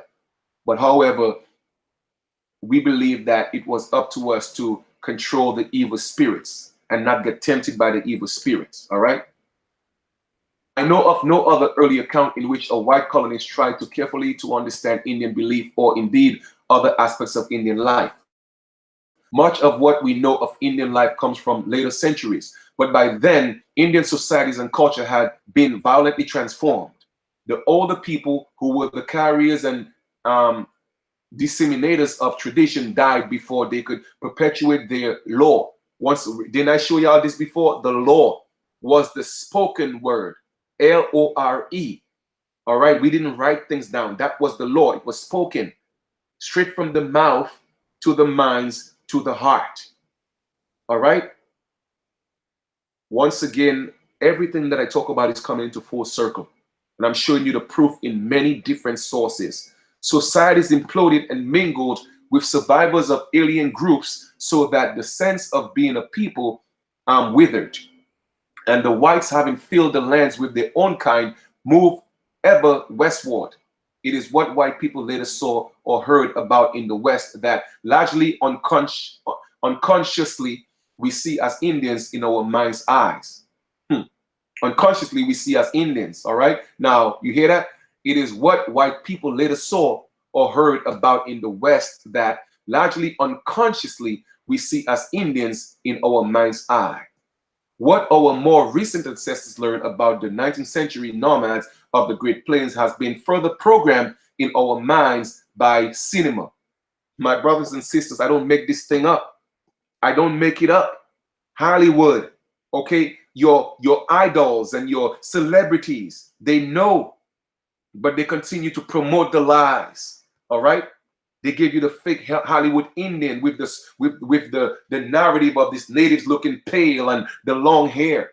Here again, the truth is being told. And guess what? The author of this book is not a brother. He's one of them telling the truth, or at least partly the truth, or what they understood the truth to be. Okay? Sitting Bull, Geronimo, and Crazy Horse are the quintessential Indian warriors flashing across the screen on the Spanish ponies, hot after buffalo or white settlers. Even after stripping away the stereotype, we can see that the actual way of life of the hunters of the Great Plains was very different from that of the farmers met by the colonists on the Atlantic coast in the 16th century and 18th century. So I begin with a basic feature of their lives and agriculture. So you hear that? So when I tell y'all, when y'all see these things, take away the propaganda and stripping away the stereotype of what they look like. Put yourself in their place because it's you. And literally that the culture is pretty much almost the same with some variations. The only difference is they changed the face of the Indians, okay? Native American began the transition from hunting and gathering to agriculture at roughly the same time as the old world farmers, but faced a more difficult task. Some of the plant species with which they experimented, notably the potato, Salamun tuberosum of the nightshade family, contained poison that had to be extracted before the plants could be eaten. It must have taken generations of experimentation and selective cultivation to turn the potato into a vegetable that was safe to eat. All the Europeans who met the Indians were impressed by their knowledge of edible and medicinal plants. In plants, they were relatively rich, but in animal, they were poor. So like I told you before, we had a healthy plant-based, way of life. We didn't have a lot of animals. We had some, but we were more inclined to dealing with plants, the healing, the herbs that heal the nation. That's what we were masters at. We were master herbalists. Okay? They had no animals comparable to the goats, sheep, horse, donkeys, wild asses, camels, or elephants of the old world.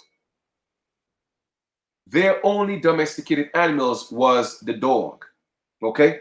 The most distinctive Indian food crop was corn. In the Algonquin, maize was first domesticated in Mexico about 3,000 years BC and slowly made its way all over both North and South America, growing in astonishing variety of climates and altitudes.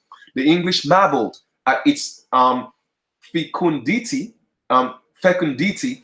It produced a higher yield than European food grains. In 1587, in a brief and true report of the new found land of Virginia, Thomas Harriot exclaimed, "It is a grain of marvelous great increase of 1,000, 1,500, and some 2,000-fold. For the East Coast Indians, corn was life. They pounded it to make bread, boiled it to make gruel, and treated it with wood ash to make hominy. They also ate a variety of tubers, gourds, pumpkins, and squashes in the Narragansett dialect of Algonquin. They demonstrated their feel for agronomy by planting the lima bean, and the kidney bean in the same field with squash and corn to enrich the soil. And just as they combined these plants in the fields, they also did in the cooking pot, making mixtures of vegetables like succotash. Narragansett. Further north, Indians harvested the misnamed wild rice, Zazinia aquatica, from mashes and pounds. Wild rice had the great advantage of being highly nutritious, growing in very cold areas and being sown simply by scattering some of each crop back into the water. Having no draft animals, Indians did not use the plow. Neither did they have iron with which to make alternative implements. Their common tool was a pointed stick with which they punched in the earth holes into which seeds were dropped. They weeded furrows with a sort of hoe and dug with a tool comparable to a spade. With these wooden tools, it was easy to plant around trees or swamps. So although they cleared considerable stretches of agricultural land, much of their produce came from wooded terrain. Rather than trying to fight the trees as the white colonists would do, the Indians made a virtue out of forested land. In other words, we work with nature. They had learned that some shade made planting easier because the soil remained moist and soft. As they taught the pilgrims, they fertilized land and got rid of weeds by burning brush and burying fish heads in the hillocks in which they placed seed. Like contemporary European farmers, they let exhausted fields lie fairly temporarily. Among the East Coast Indians, as among many tribal peoples, agriculture was primarily women's work. While the women planted, weeded, harvested, and processed vegetables, the men hunted and fished. Wild turkeys, deer, bear, and a variety of smaller animals they found in the forest, and beavers, otters, and fish from rivers provided a high protein nutritious and abundant diet. It followed that Indians were generally healthy, as Helen C. Rountree and Thomas E. Davidson comment. Indian people, both sexes, were healthier than early 17th century English people, who were almost continually alien. Their diet was poor in fruits and vegetables most of the year. Indian men, about 5 to 7.5 feet inches, were taller than English men by an average of 1 inch. Indian women, on average, were over 2 inches taller than English women. The early English visitors and colonists marveled at the size and strength of the Indians. For example, William Strachey described a meeting in what became Maryland where inhabit a people called Sasquatchooks.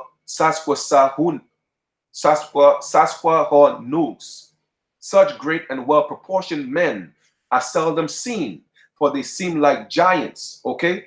So when they told you in those days they had giants, guess who they're talking about? Yes, they're talking about us. To the English, with voices sounding from them as yet were a great voice in a vault or a queue as an echo. Among the St. Lawrence chaplain similarly found all people well formed and proportioned in body, some of the men being very strong and robust. And there are also women and girls who are very beautiful and attractive in figure, coloring, although it is olive, and in features all in proportion, and their breasts hang down hardly at all. So you hear that our women had these firm as breasts, okay? That's because we were eating properly. We were eating healthy, unless they are old, okay? Some of them are very powerful and extraordinary height. The women are equally well formed and plump and of tawny complexion. Ooh, I love me an Aboriginal woman. Ooh, man. But you see, what I want you to see right here now, okay, because I'm getting excited right now. Let us look at that tawny complexion. Once again, I'm going to prove to you that these so-called native people are not the original people that was here. Let us go look at the word tawny. All right, let us look at that word tawny here for a second. All I could do is show you the facts.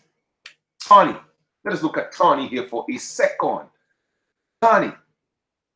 Of an orange brown, yellowish brown color. An orange brown or yellowish color. Okay? Let us look at the etymology of tawny. Etymology. Etymology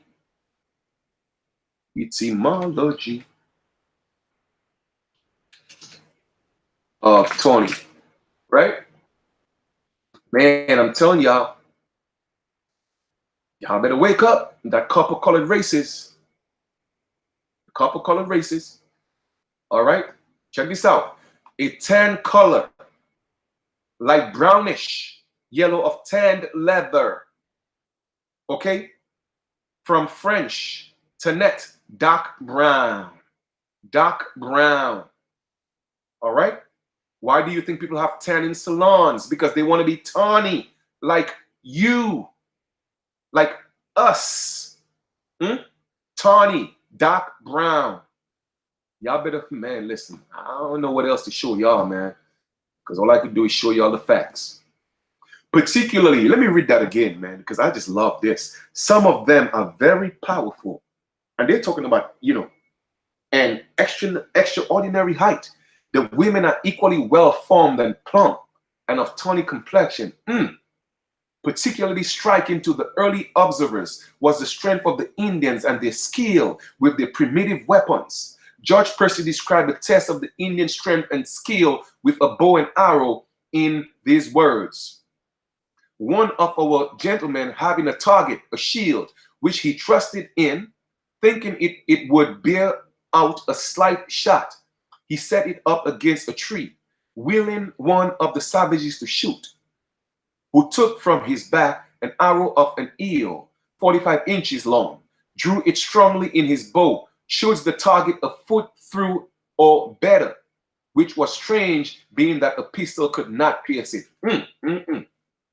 Even toward the end of the 17th century, when the Indians had suffered much from the effects of imported disease and alcohol, Robert Beverly waxed lyrical when he described the Indians who he said have the after years of trap. Hold up. Let me see. Give me a second here. I kind of lost you.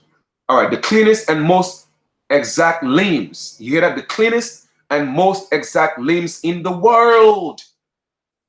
They are so perfect in their outward frame that I never heard of one single Indian that was either dwarfish, crooked, bandy-legged, or otherwise misshapen.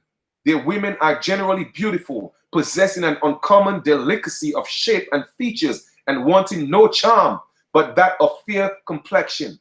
They are remarkably for having small round breasts and so firm. Man, I'm hungry right now.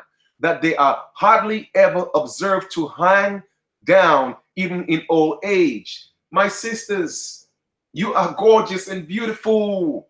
Hmm? These people came and told you that you are not, and you have to hate yourself. Hmm? Man, after years of travel among Indians in the Carolinas around the 1700s, John Lawson found that women's breaths are as sweet as the air they breathe. That means our sisters didn't have bad breath. And the women seemed to be of the tender composition, as if they were designed rather for the bed than bondage. You hear that? The women seems to be of that tender composition, as if they were designed, okay, rather for the bed than bondage. In other words, all women were so fine. How could you enslave them? All you want to do is make love and romance them. Made for the bed. About men, the opinions were less lyrical. When Thomas Jefferson circulated the manuscript of his notes on the state of Virginia, he received a comment by the French neutralist. The Comte de Buffon, that although the Indians are generally larger and taller than Englishmen, their organs of generation are smaller and weaker than those of Europeans. The opposite belief about black males would later enter the mythology of race believed by Southern whites. Machismo aside, John Lawson in 1701 and James Adair in 1765 agreed that they seldom saw a crippled Indian, never a blind one. It was not only their diet that gave the Indians their health, it was also the simplicity and economy of their mode of living. We can single out certain of the advantages. First was cleanliness. Indians, at least those close to the mirrored waterways of the Virginia coast and Chesapeake, are recorded as bathing every morning, whereas 16th and 17th century Englishmen, who considered bathing unhealthy, generally bathe only about once a year. These nasty bastards. In drafty English houses, they had a point, but filth provoked a variety of skin diseases. And yes, our Moorish brothers and brothers, though they wanted to sleep with them. Yep. The Virginia Indians, the Delaware, the Creek, and other societies enjoyed steam baths. You hear that?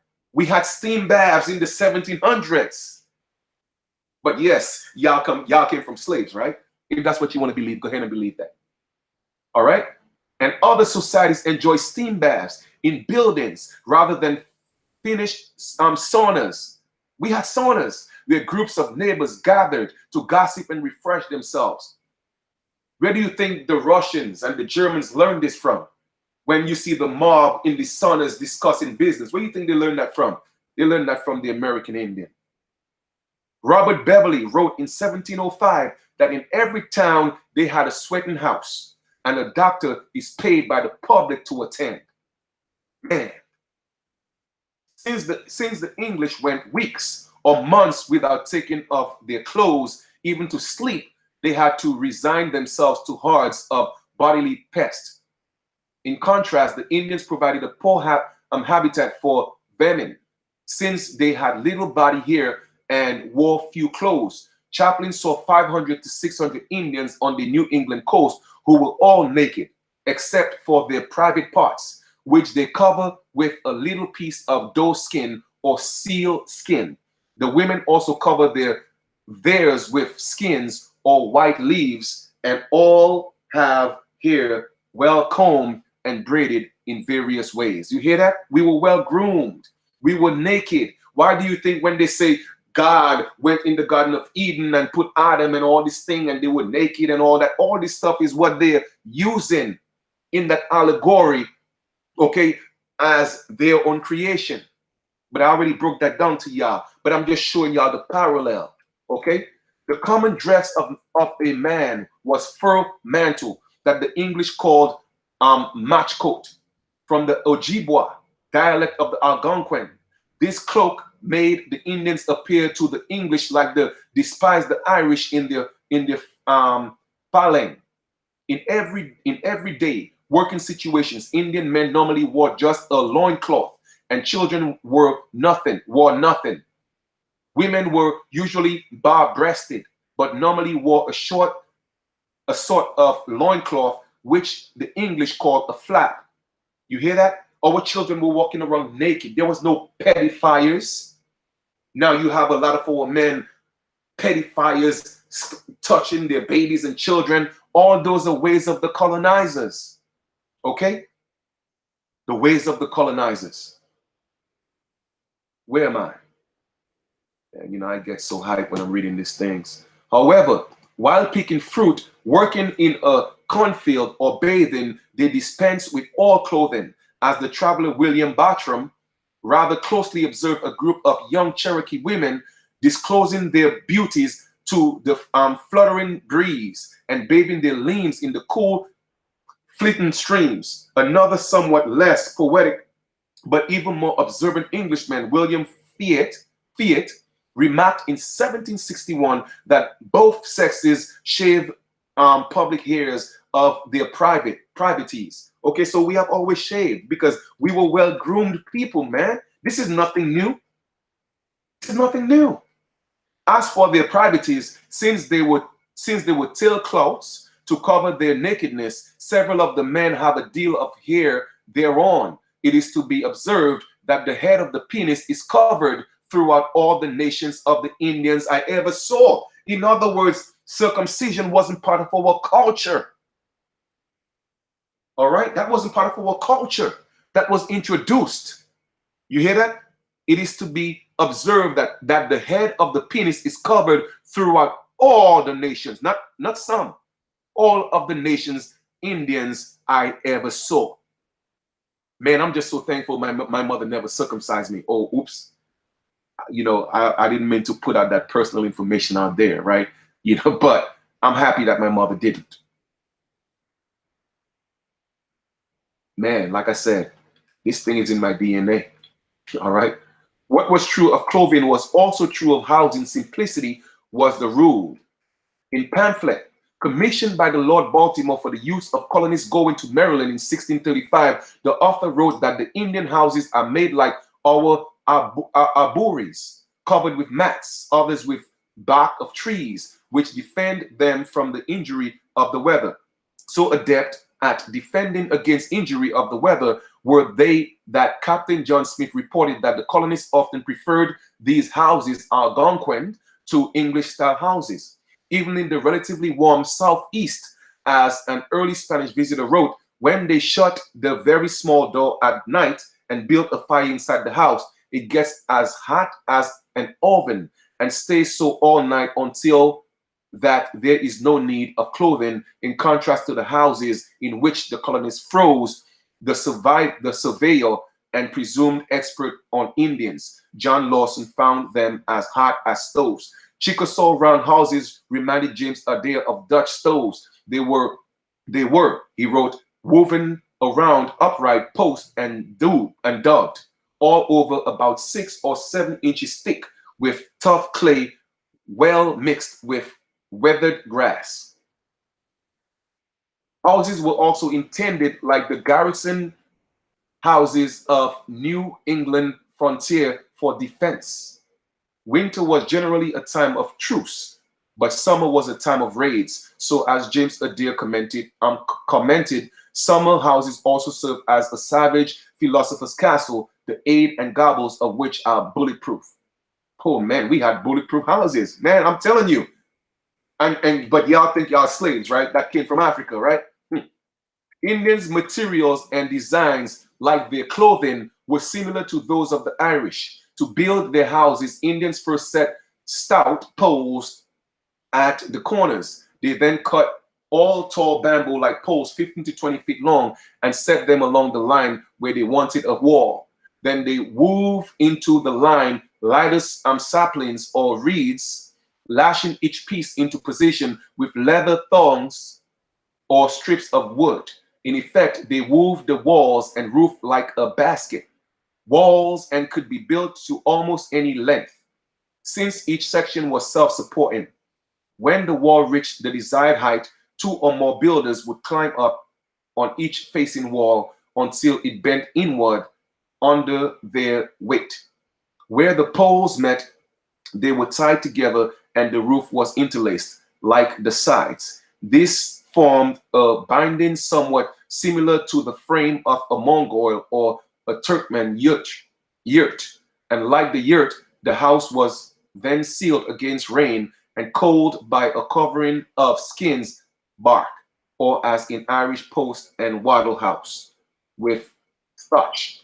Robert Beverly observed that the chimney, as among the true born Irish, is a little hole in the top of the house, placed directly above the fire pit where the cooking was done. Houses like this were built up and down the East Coast. As with the Irish houses, the English visitors remarked building was relatively simple and quick, taking just a few days of labor and lasting for about 10 years. After that time, the family probably needed to find a new neighborhood, as it would have used up all the convenient firewood and might also have outgrown the house as separated from the relatives with whom the house was shared. Also, despite the smoke, the furs or thatch would have been invaded by rodents and other pests.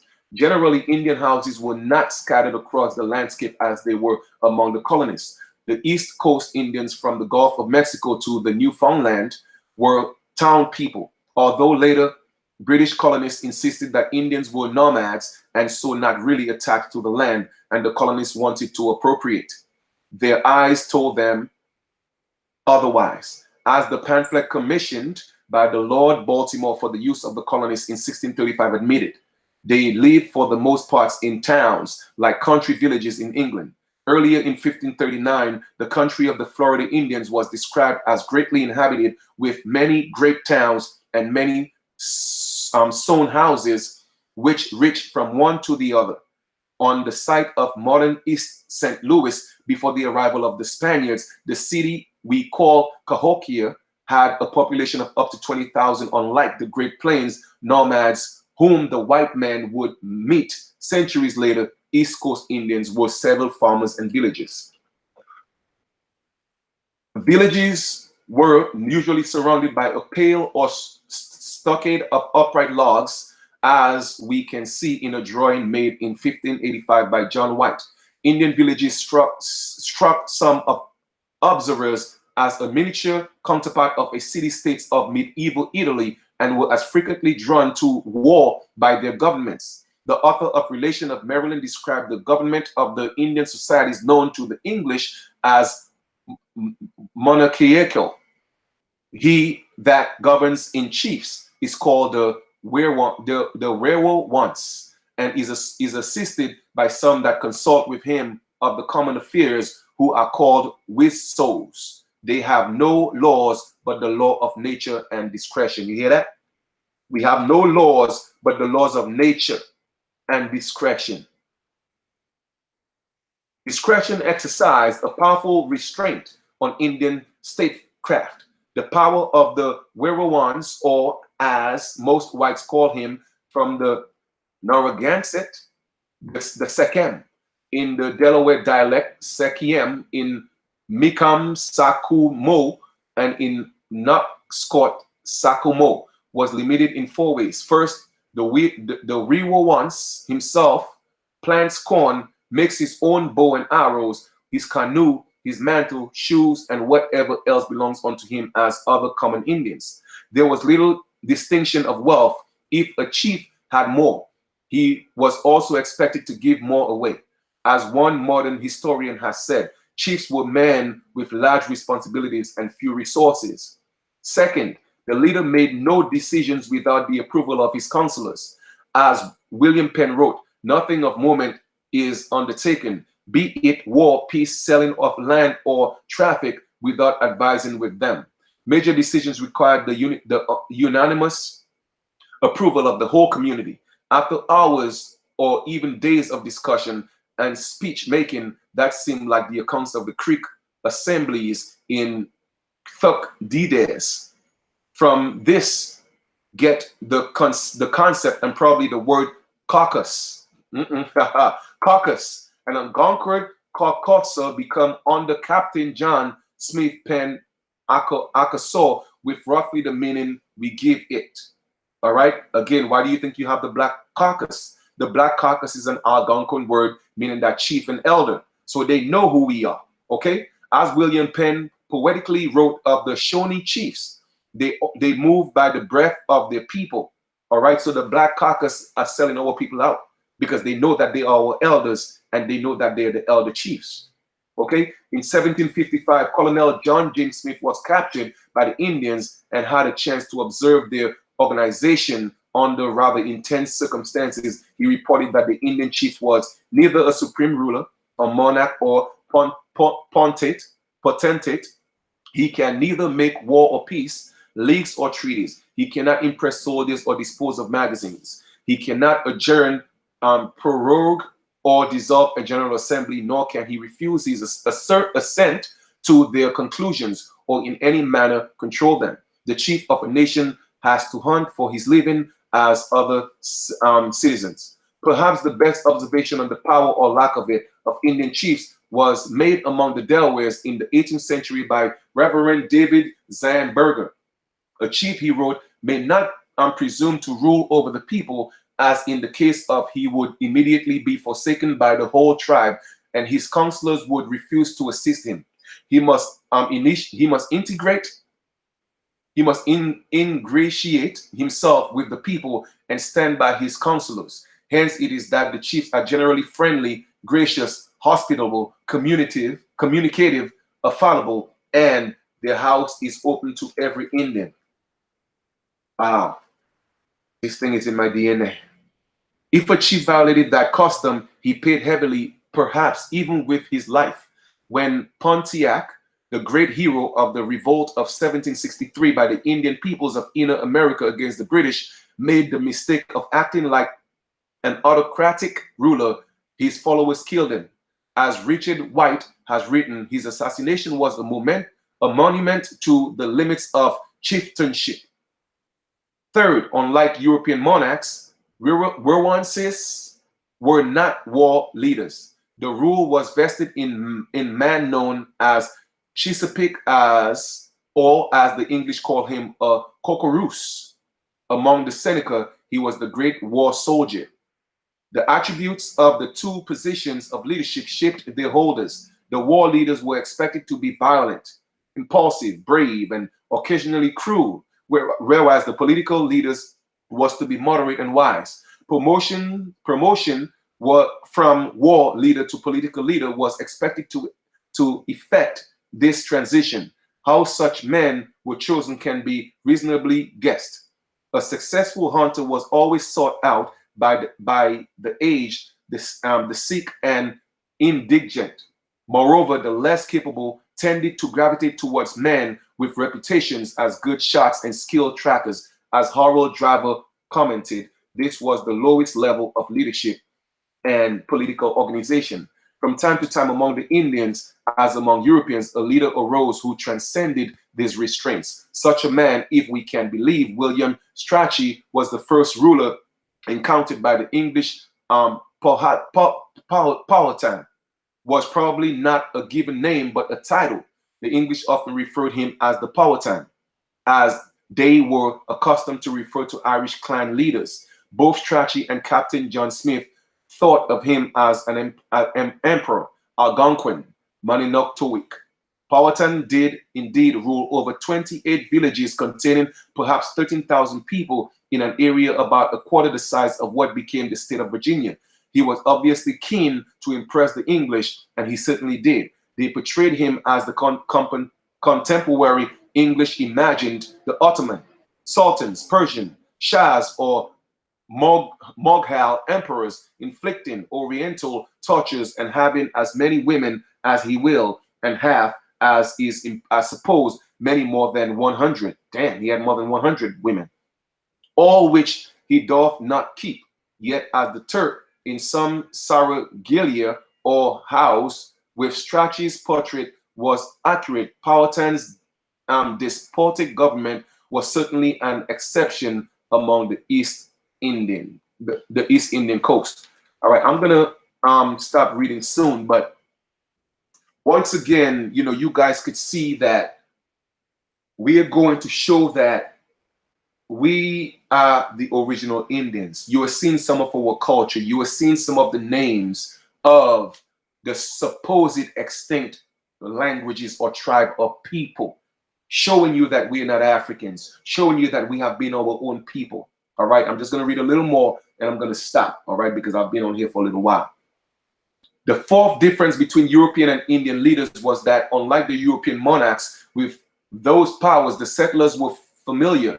The World War I says did not own even a part of their kingdoms. No matter how powerful they were, they had no right to dispose of land, which was regarded as the inalienable possession of the whole people. But it was convenient, indeed crucial, for the English settlers to believe that a chief had this right, since they and the Americans, after the revolution, bribed or forced chiefs to sell them the communal land. Rights over the land among most of the Indian groups divided into two separate but compatible categories, usually by decision of a clan or village. An individual acquired, often for his lifetime, use of given piece of land. This right was more or less what in English law is known as usufruct rather than ownership. As Lewis H. Morgan wrote, no person in Indian life could obtain the absolute title to the land, since it was vested by custom in the tribes as one body, and they had no conception of what is implied by a legal title in severalty with power to sell and convey the fee. For Indians, ownership of a given plot amounted to a sort of trusteeship. Even the Dutch and Swedish colonists who recognized Indian titles did not really comprehend the Indian concept, nor did William Penn. Penn, who has rightly been considered the most humane of the English proprietors, did not grasp and certainly did not want to grasp the Indian idea of collective ownership. Other English and colonial authorities completely disregarded it and ultimately forced the Indians to accept, even if they did not understand something like the English legal definition, so that between 1630 and 1776, the One Society of Delaware turned over nearly 800 deeds of land to incoming whites, with the Indians, at least at first, allowing whites to use their land did not entail alienating it, but more or less corresponded to hospitality. You see, because we were friendly, hospitable, that's what happened. So we got to stop being that, because that's what happened. That's how they took our land. How did the Indian concept of ownership fit into their concept of their rule on earth? This was not a question most whites asked, but at least some of the missionaries did. The Indians wrote the Moravian missionary John Hackenweiler, who lived among them for 15 years among 1771 to 1786, believed that the Great Spirit made the earth and all that it contains for the common good of mankind when he stocked the country that he gave them with plenty of game. It was not for the benefit of a few, but for all. Everything was given in common to the sons of men. Whatever liveth on the land, whatsoever groweth out of the earth, and all that is in the rivers and waters flowing through the same, was given jointly to all, and every one is entitled to his share. From this principle, hospitality flows as from its source. With them, it is not a virtue, but a strict duty. So hospitality is a strict duty to us, but because of our hospitality, we saw what happened. And like they say, admittedly, look, it was a dangerous duty. Okay? Had the Arawak Indians not salvaged the cargo of Columbia, Santa Maria, and taken in nearly drowned crew, Spain's venture in the New World might have turned out differently, or at least been delayed. Elsewhere, Indian hospitality to Europeans would be repeated time after time, and often result of painfully destructive to the Indians. Upon the advent of the European race among them, Lewis Morgan wrote, it was also extended to them. That certainly was the experience of the early colonists. Captains Philip Amadas and Arthur Barlow lovingly detailed generosity of the first Indians they encountered in 1584. A generation later, the settlers at Jamestown would have starved without the Indians' generosity. We fed these people, man. No lower of the Indians, Captain John Smith remarks that in 1607, when the settlers' fortunes were at a low ebb, it pleased God in our extremity to move the Indians to bring us corn. Ere it was half right to refresh us, when we rather expected that they would destroy us. On this tour of the Virginia hinterland, when he and his little group were virtually defenseless, Smith remarks on the people in the places kindly entreating us, dancing and feasting us with strawberries, mulberries, bread, fish, and other of their country provisions. Hospitality was universal and enduring. Even Hernando de Soto experienced it during his rampaging tour through La Florida in 1539. There the Indians turned inhabitants out to give their houses to the visitors. A century later in Maryland, Lord Baltimore, incoming colonists, benefited from a similar gesture by the Yokomoka Indians, who turned over to them what became St. Mary's. St. Mary's. Accounts everywhere echo comparable acts of generosity right down to the end of the pre-revolutionary era. During this captivity by the Indians in 1750s, James Smith was taught that when strangers come to our camp, we ought always to give them the best that we have. Not only the English, but also some of the French Jesuits saw. So you know what? I'm going to stop reading here. But again, it just shows you the heart and temperament of our ancestors. Yes, we were taken for granted. You see what I'm saying? We were taken for granted. Our hospitality. They took advantage of that. They took our weakness, our sweetness for weakness. So what I'm telling this, the remnants of those descendants, okay, we got to stop being so kind. We got to stop being so sweet, man. Fuck all that. Okay, because these people are continuously taking advantage of us. You know, we saved their ancestors. We fed them. All their boats and their sheep that was at wreck. We pulled them. We gave them life. And that's what we are dealing with today. At what point are we going to say enough is enough? At what point are we going to say enough is enough? I appreciate that, Ghost. You know, yeah, the link for my book is below. So you see, I've been reading here since 10 a.m. All right, I'm on here for how many hours now? How many hours now? Okay, I can't even, over 3 hours. Because this is important. You see, we got to know what's going on. I haven't eaten breakfast, but this is important. This is what I do. This is what I love to do. Show you the truth. Show you the truth. You know, we cannot trust these people, man. We can't. Over and over in history, they have shown that they are not trustworthy. The more we open up our homes, our arms, with the hospitality, what do we get? We go to jails. We get the worst in our neighborhoods. Our neighborhoods they are infested with Christianity and their religion. They're fake ass Jesus. I told y'all before that wasn't our culture. Islam wasn't our culture. We were not called Moors. All this is part of the indoctrination. All this is part of colonization. And if y'all don't want to wake up and see it and get the truth, that's on y'all, man. Because when I'm gone, guess what? Y'all gonna do well. You know what? Let us build a monument, you know, for Chief Kalinago, because Chief Kalinago was telling the truth. Don't wait until I'm gone to honor the truth. Don't do that. We have a perfect opportunity now because we know the truth to wake the hell up and come together and do what we got to do. This is our home. And y'all got to realize that, man. Stop playing these games with these people. Stop playing the games. And that's why I told y'all it's important that y'all get my book. The link is below. So y'all can understand how we got to defend ourselves. How we could win this. How we could win this. We at war. And they're not going to let up. You think they're just going to give it back to you like that? No. Get our children out of their schools. I am serious about that. Let us stop working their jobs. We were not slaves, okay? We were not.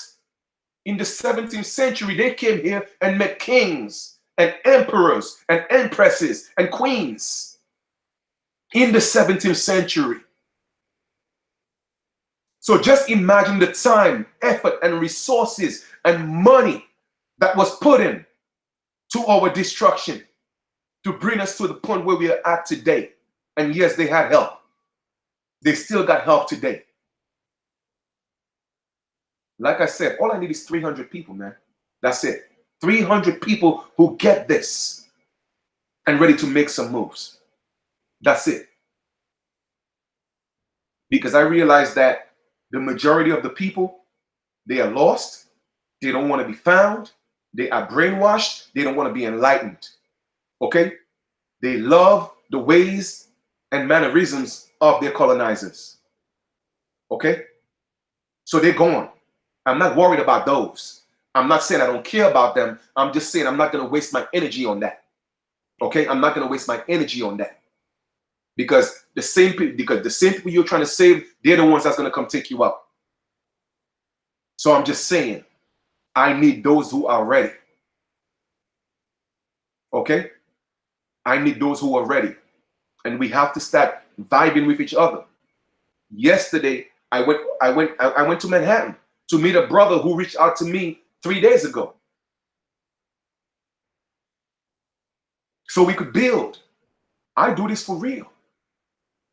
Never met the brother, didn't know what he looked like, but he reached out and said, hey, Chief, I love what you're doing. You're genuine about what you're doing. Can we meet up? I said, brother, I'm going to make it happen. Let's meet up in Manhattan. We linked up for over 4 hours, and it was a great build. There's another brother in Queens that want to meet up. I'm going to link up with him because, you see, we have to connect. We have to build. Everybody's always on this, doing nothing, lost, zombies.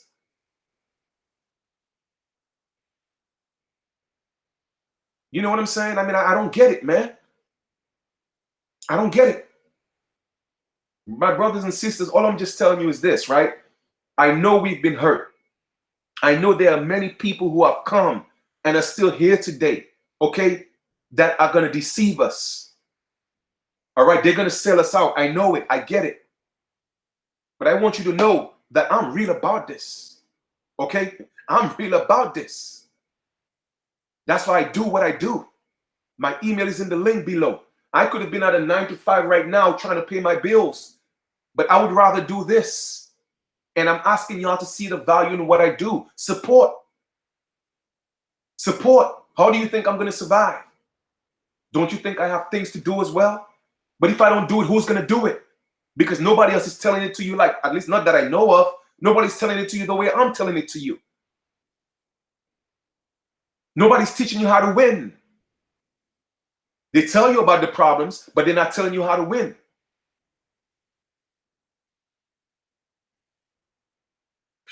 I don't know, man. I don't know. But anyway, I'm giving you guys all that I have. Okay? And I'm giving you all of me.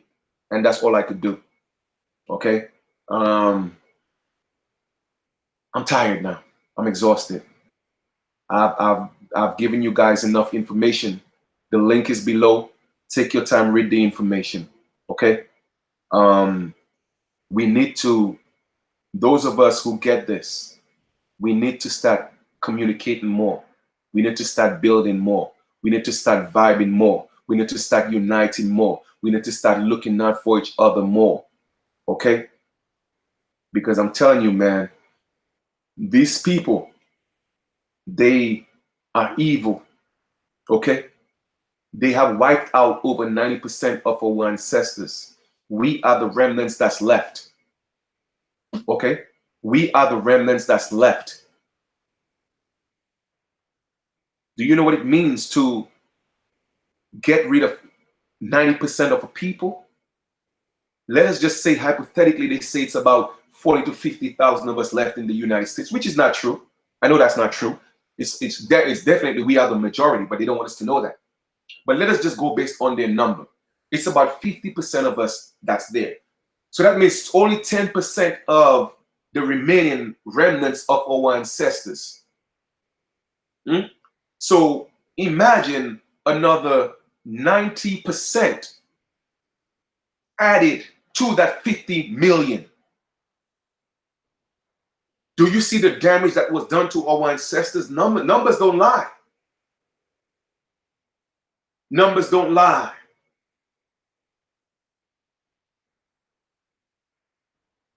So at what point are we going to say, yo, enough is enough?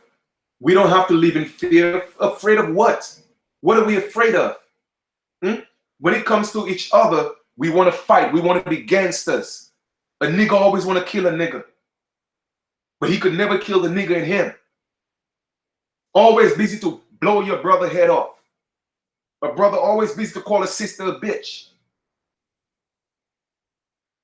But when it comes to the other ethnic groups, you know, you embrace them with love. You know, I'll tell you what the difference between a lot of our people and our ancestors. Even if we embrace other ethnic groups and we showed them hospitality, we loved each other. Yes, we had our differences, but we loved each other and we fought together. We fought together. So I think it's time. I think it's time. Okay. So with that being said, I'm about to conclude this video. I hope you guys enjoyed this build. I want to thank you for hanging in there. I know it was a lot of reading, a lot of information. I'm thirsty, I'm hungry, I'm parched, I'm sweaty. I didn't want to turn on, the AC because it makes that noise. You know what I'm saying? And I have a fan. I didn't want to turn it on either because it makes noise. So I'm here enduring this torture. You know what I'm saying? But my brothers and sisters, man, you know what? Support the channel. Okay, the link is here below. You know, go to the website, get the book. If you're not getting the book, hey, support, donate. You know what I mean? Because great work is being done. I mean, if you reciprocate, what people put out there, I believe, it's right. It's only righteous and moral to give back. So I'm just bringing you the information and keeping it real with you, giving you the true information. All right. So for all those of you who have already gotten the book, like I said, I thank you. Another shipment of books is coming in tomorrow. So the last set of people who got theirs, yours will be in the mail on Saturday. So I want to thank you for that. And the others who haven't gotten the book, please check the link below. Newsflash. Let me just show you real quick before I leave. But go ahead and the link for the books I just read from is below. So you guys could definitely go check it out. Okay? Do some reading. Educate the people, man. Educate the children. Spread the knowledge. All right? So for those of you, okay, let me show you real quick how you could go to the website and get your copy of the book. So you go to, and the link for the website is below, our nation's website, right? You go below on the first page. All you have to do is scroll all the way down. Scroll to the bottom, right there. You see the cover of the book. Newsflash. All right? Newsflash. Everyone's a slave on a less. Okay? And you could get your copy. And let me see. I cover a lot of stuff in the book, man. It's amazing the information that's in there. Okay, so get your copy today. Go do that right now.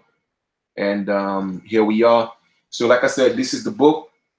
Newsflash: Everyone's a Slave Unless. I cover a lot of topics. Like the so-called elites have a big secret. I'm telling you what that is. I'm telling you who started everything. Okay, dealing with debt. I'm showing you how to deal with debt. All right, what is money? All right, the bookkeeping, dealing with the police. That's why a lot of old people have legal situations. I'm showing you how to deal with the police in the book. Talking about registration, talking about the driver's license, talking about consent. Paying taxes is optional. I'm breaking that down for you. Social security numbers is optional. I'm breaking that down for you. The armed forces, I'm talking about that. Before you say I do, you got to read that. A lot of people are getting married in these systems and getting a marriage certificate, and you don't know what that means because, again, you want to be like the Europeans. You know what I'm saying? You don't know what that means. I'm talking about in loco parentis or parenti. When you put your children in the school, do you know what it means? Automatically, you are giving the school becomes the adoptive parents of your children, and they have more rights than you. So again, I'm putting all that information is in the book.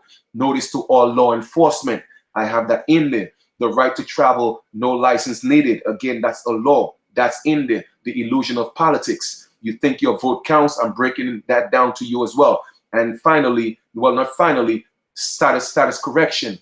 I talk a little bit about status correction in there. And then finally, the right to bear arms. I have that in there. I also tackled a few other topics I thought that was important, because the book was 136 pages, but because I wanted to give you more, I added some more pages. So the book is 144 pages with profound information. Okay. And my brothers and sisters, you want to learn how to win? This is how you learn how to win. I promise you, I guarantee you, you will never read it. Well, I won't say you will never, but you haven't read a book like this before. I guarantee you that. You haven't read a book like this before. And that's my word. That's my word. Hey, thanks, Ghost. I appreciate that. Okay. You know, invest in your future. Invest in what's going to help you free yourself. Okay. A cell phone is not going to help you free yourself. Going to the nail salon is not going to help you free yourself. Watching TV, getting cable is not going to help you free yourself. Okay. It's not going to happen. But I'm teaching you how to do that. I'm teaching you how to win. And that's my goal. And that's my purpose. It is time for the American Aborigines to rise. Okay. With that being said, I love you guys. Enjoy the rest of your continuation. It's a beautiful day out there because the sun is out. So I'm assuming that I got to get a little workout today, but I'm going to eat something right now because I'm starving. All right. I hope you guys enjoy this build, man. I hope you enjoy that. All right. I hope you enjoy that. And once again, brothers and sisters, we have to be stealth in the way we move. Okay. There are a lot of people out there that are very open with, and it's letting the emotions get the best of them. Okay. We can't be broadcasting everything we're going to be doing. All right. And like I said, let us not turn this into a racial war. It is not about race. This is about the have and the have-nots, and it's being promoted as a racial war.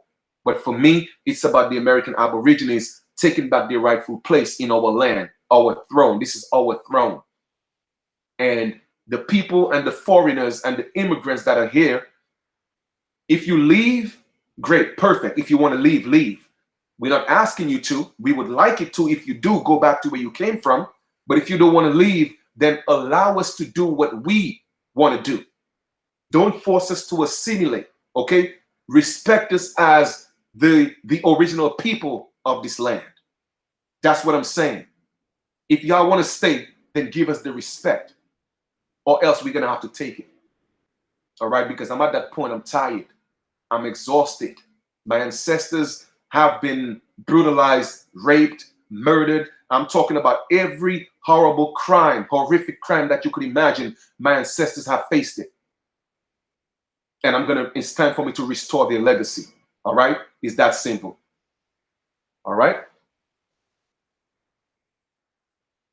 Y'all welcome. Like I said, my email is in the link below. So it's easier for you to reach out to me. Okay? So my email is in the link below. Reach out and let us put in this work. It's about time. Like I said, all right? All I need is 300 people. That's it. I promise you, I need 300 people, and I'm going to show you that Chief Kalinago is going to make a difference. I'm going to turn some things around. Like for real, for real. Okay? And this, I don't just talk about it. I know exactly what I'm talking about, but I'm not going to broadcast it. I need some real Aborigines that's ready to put in some work.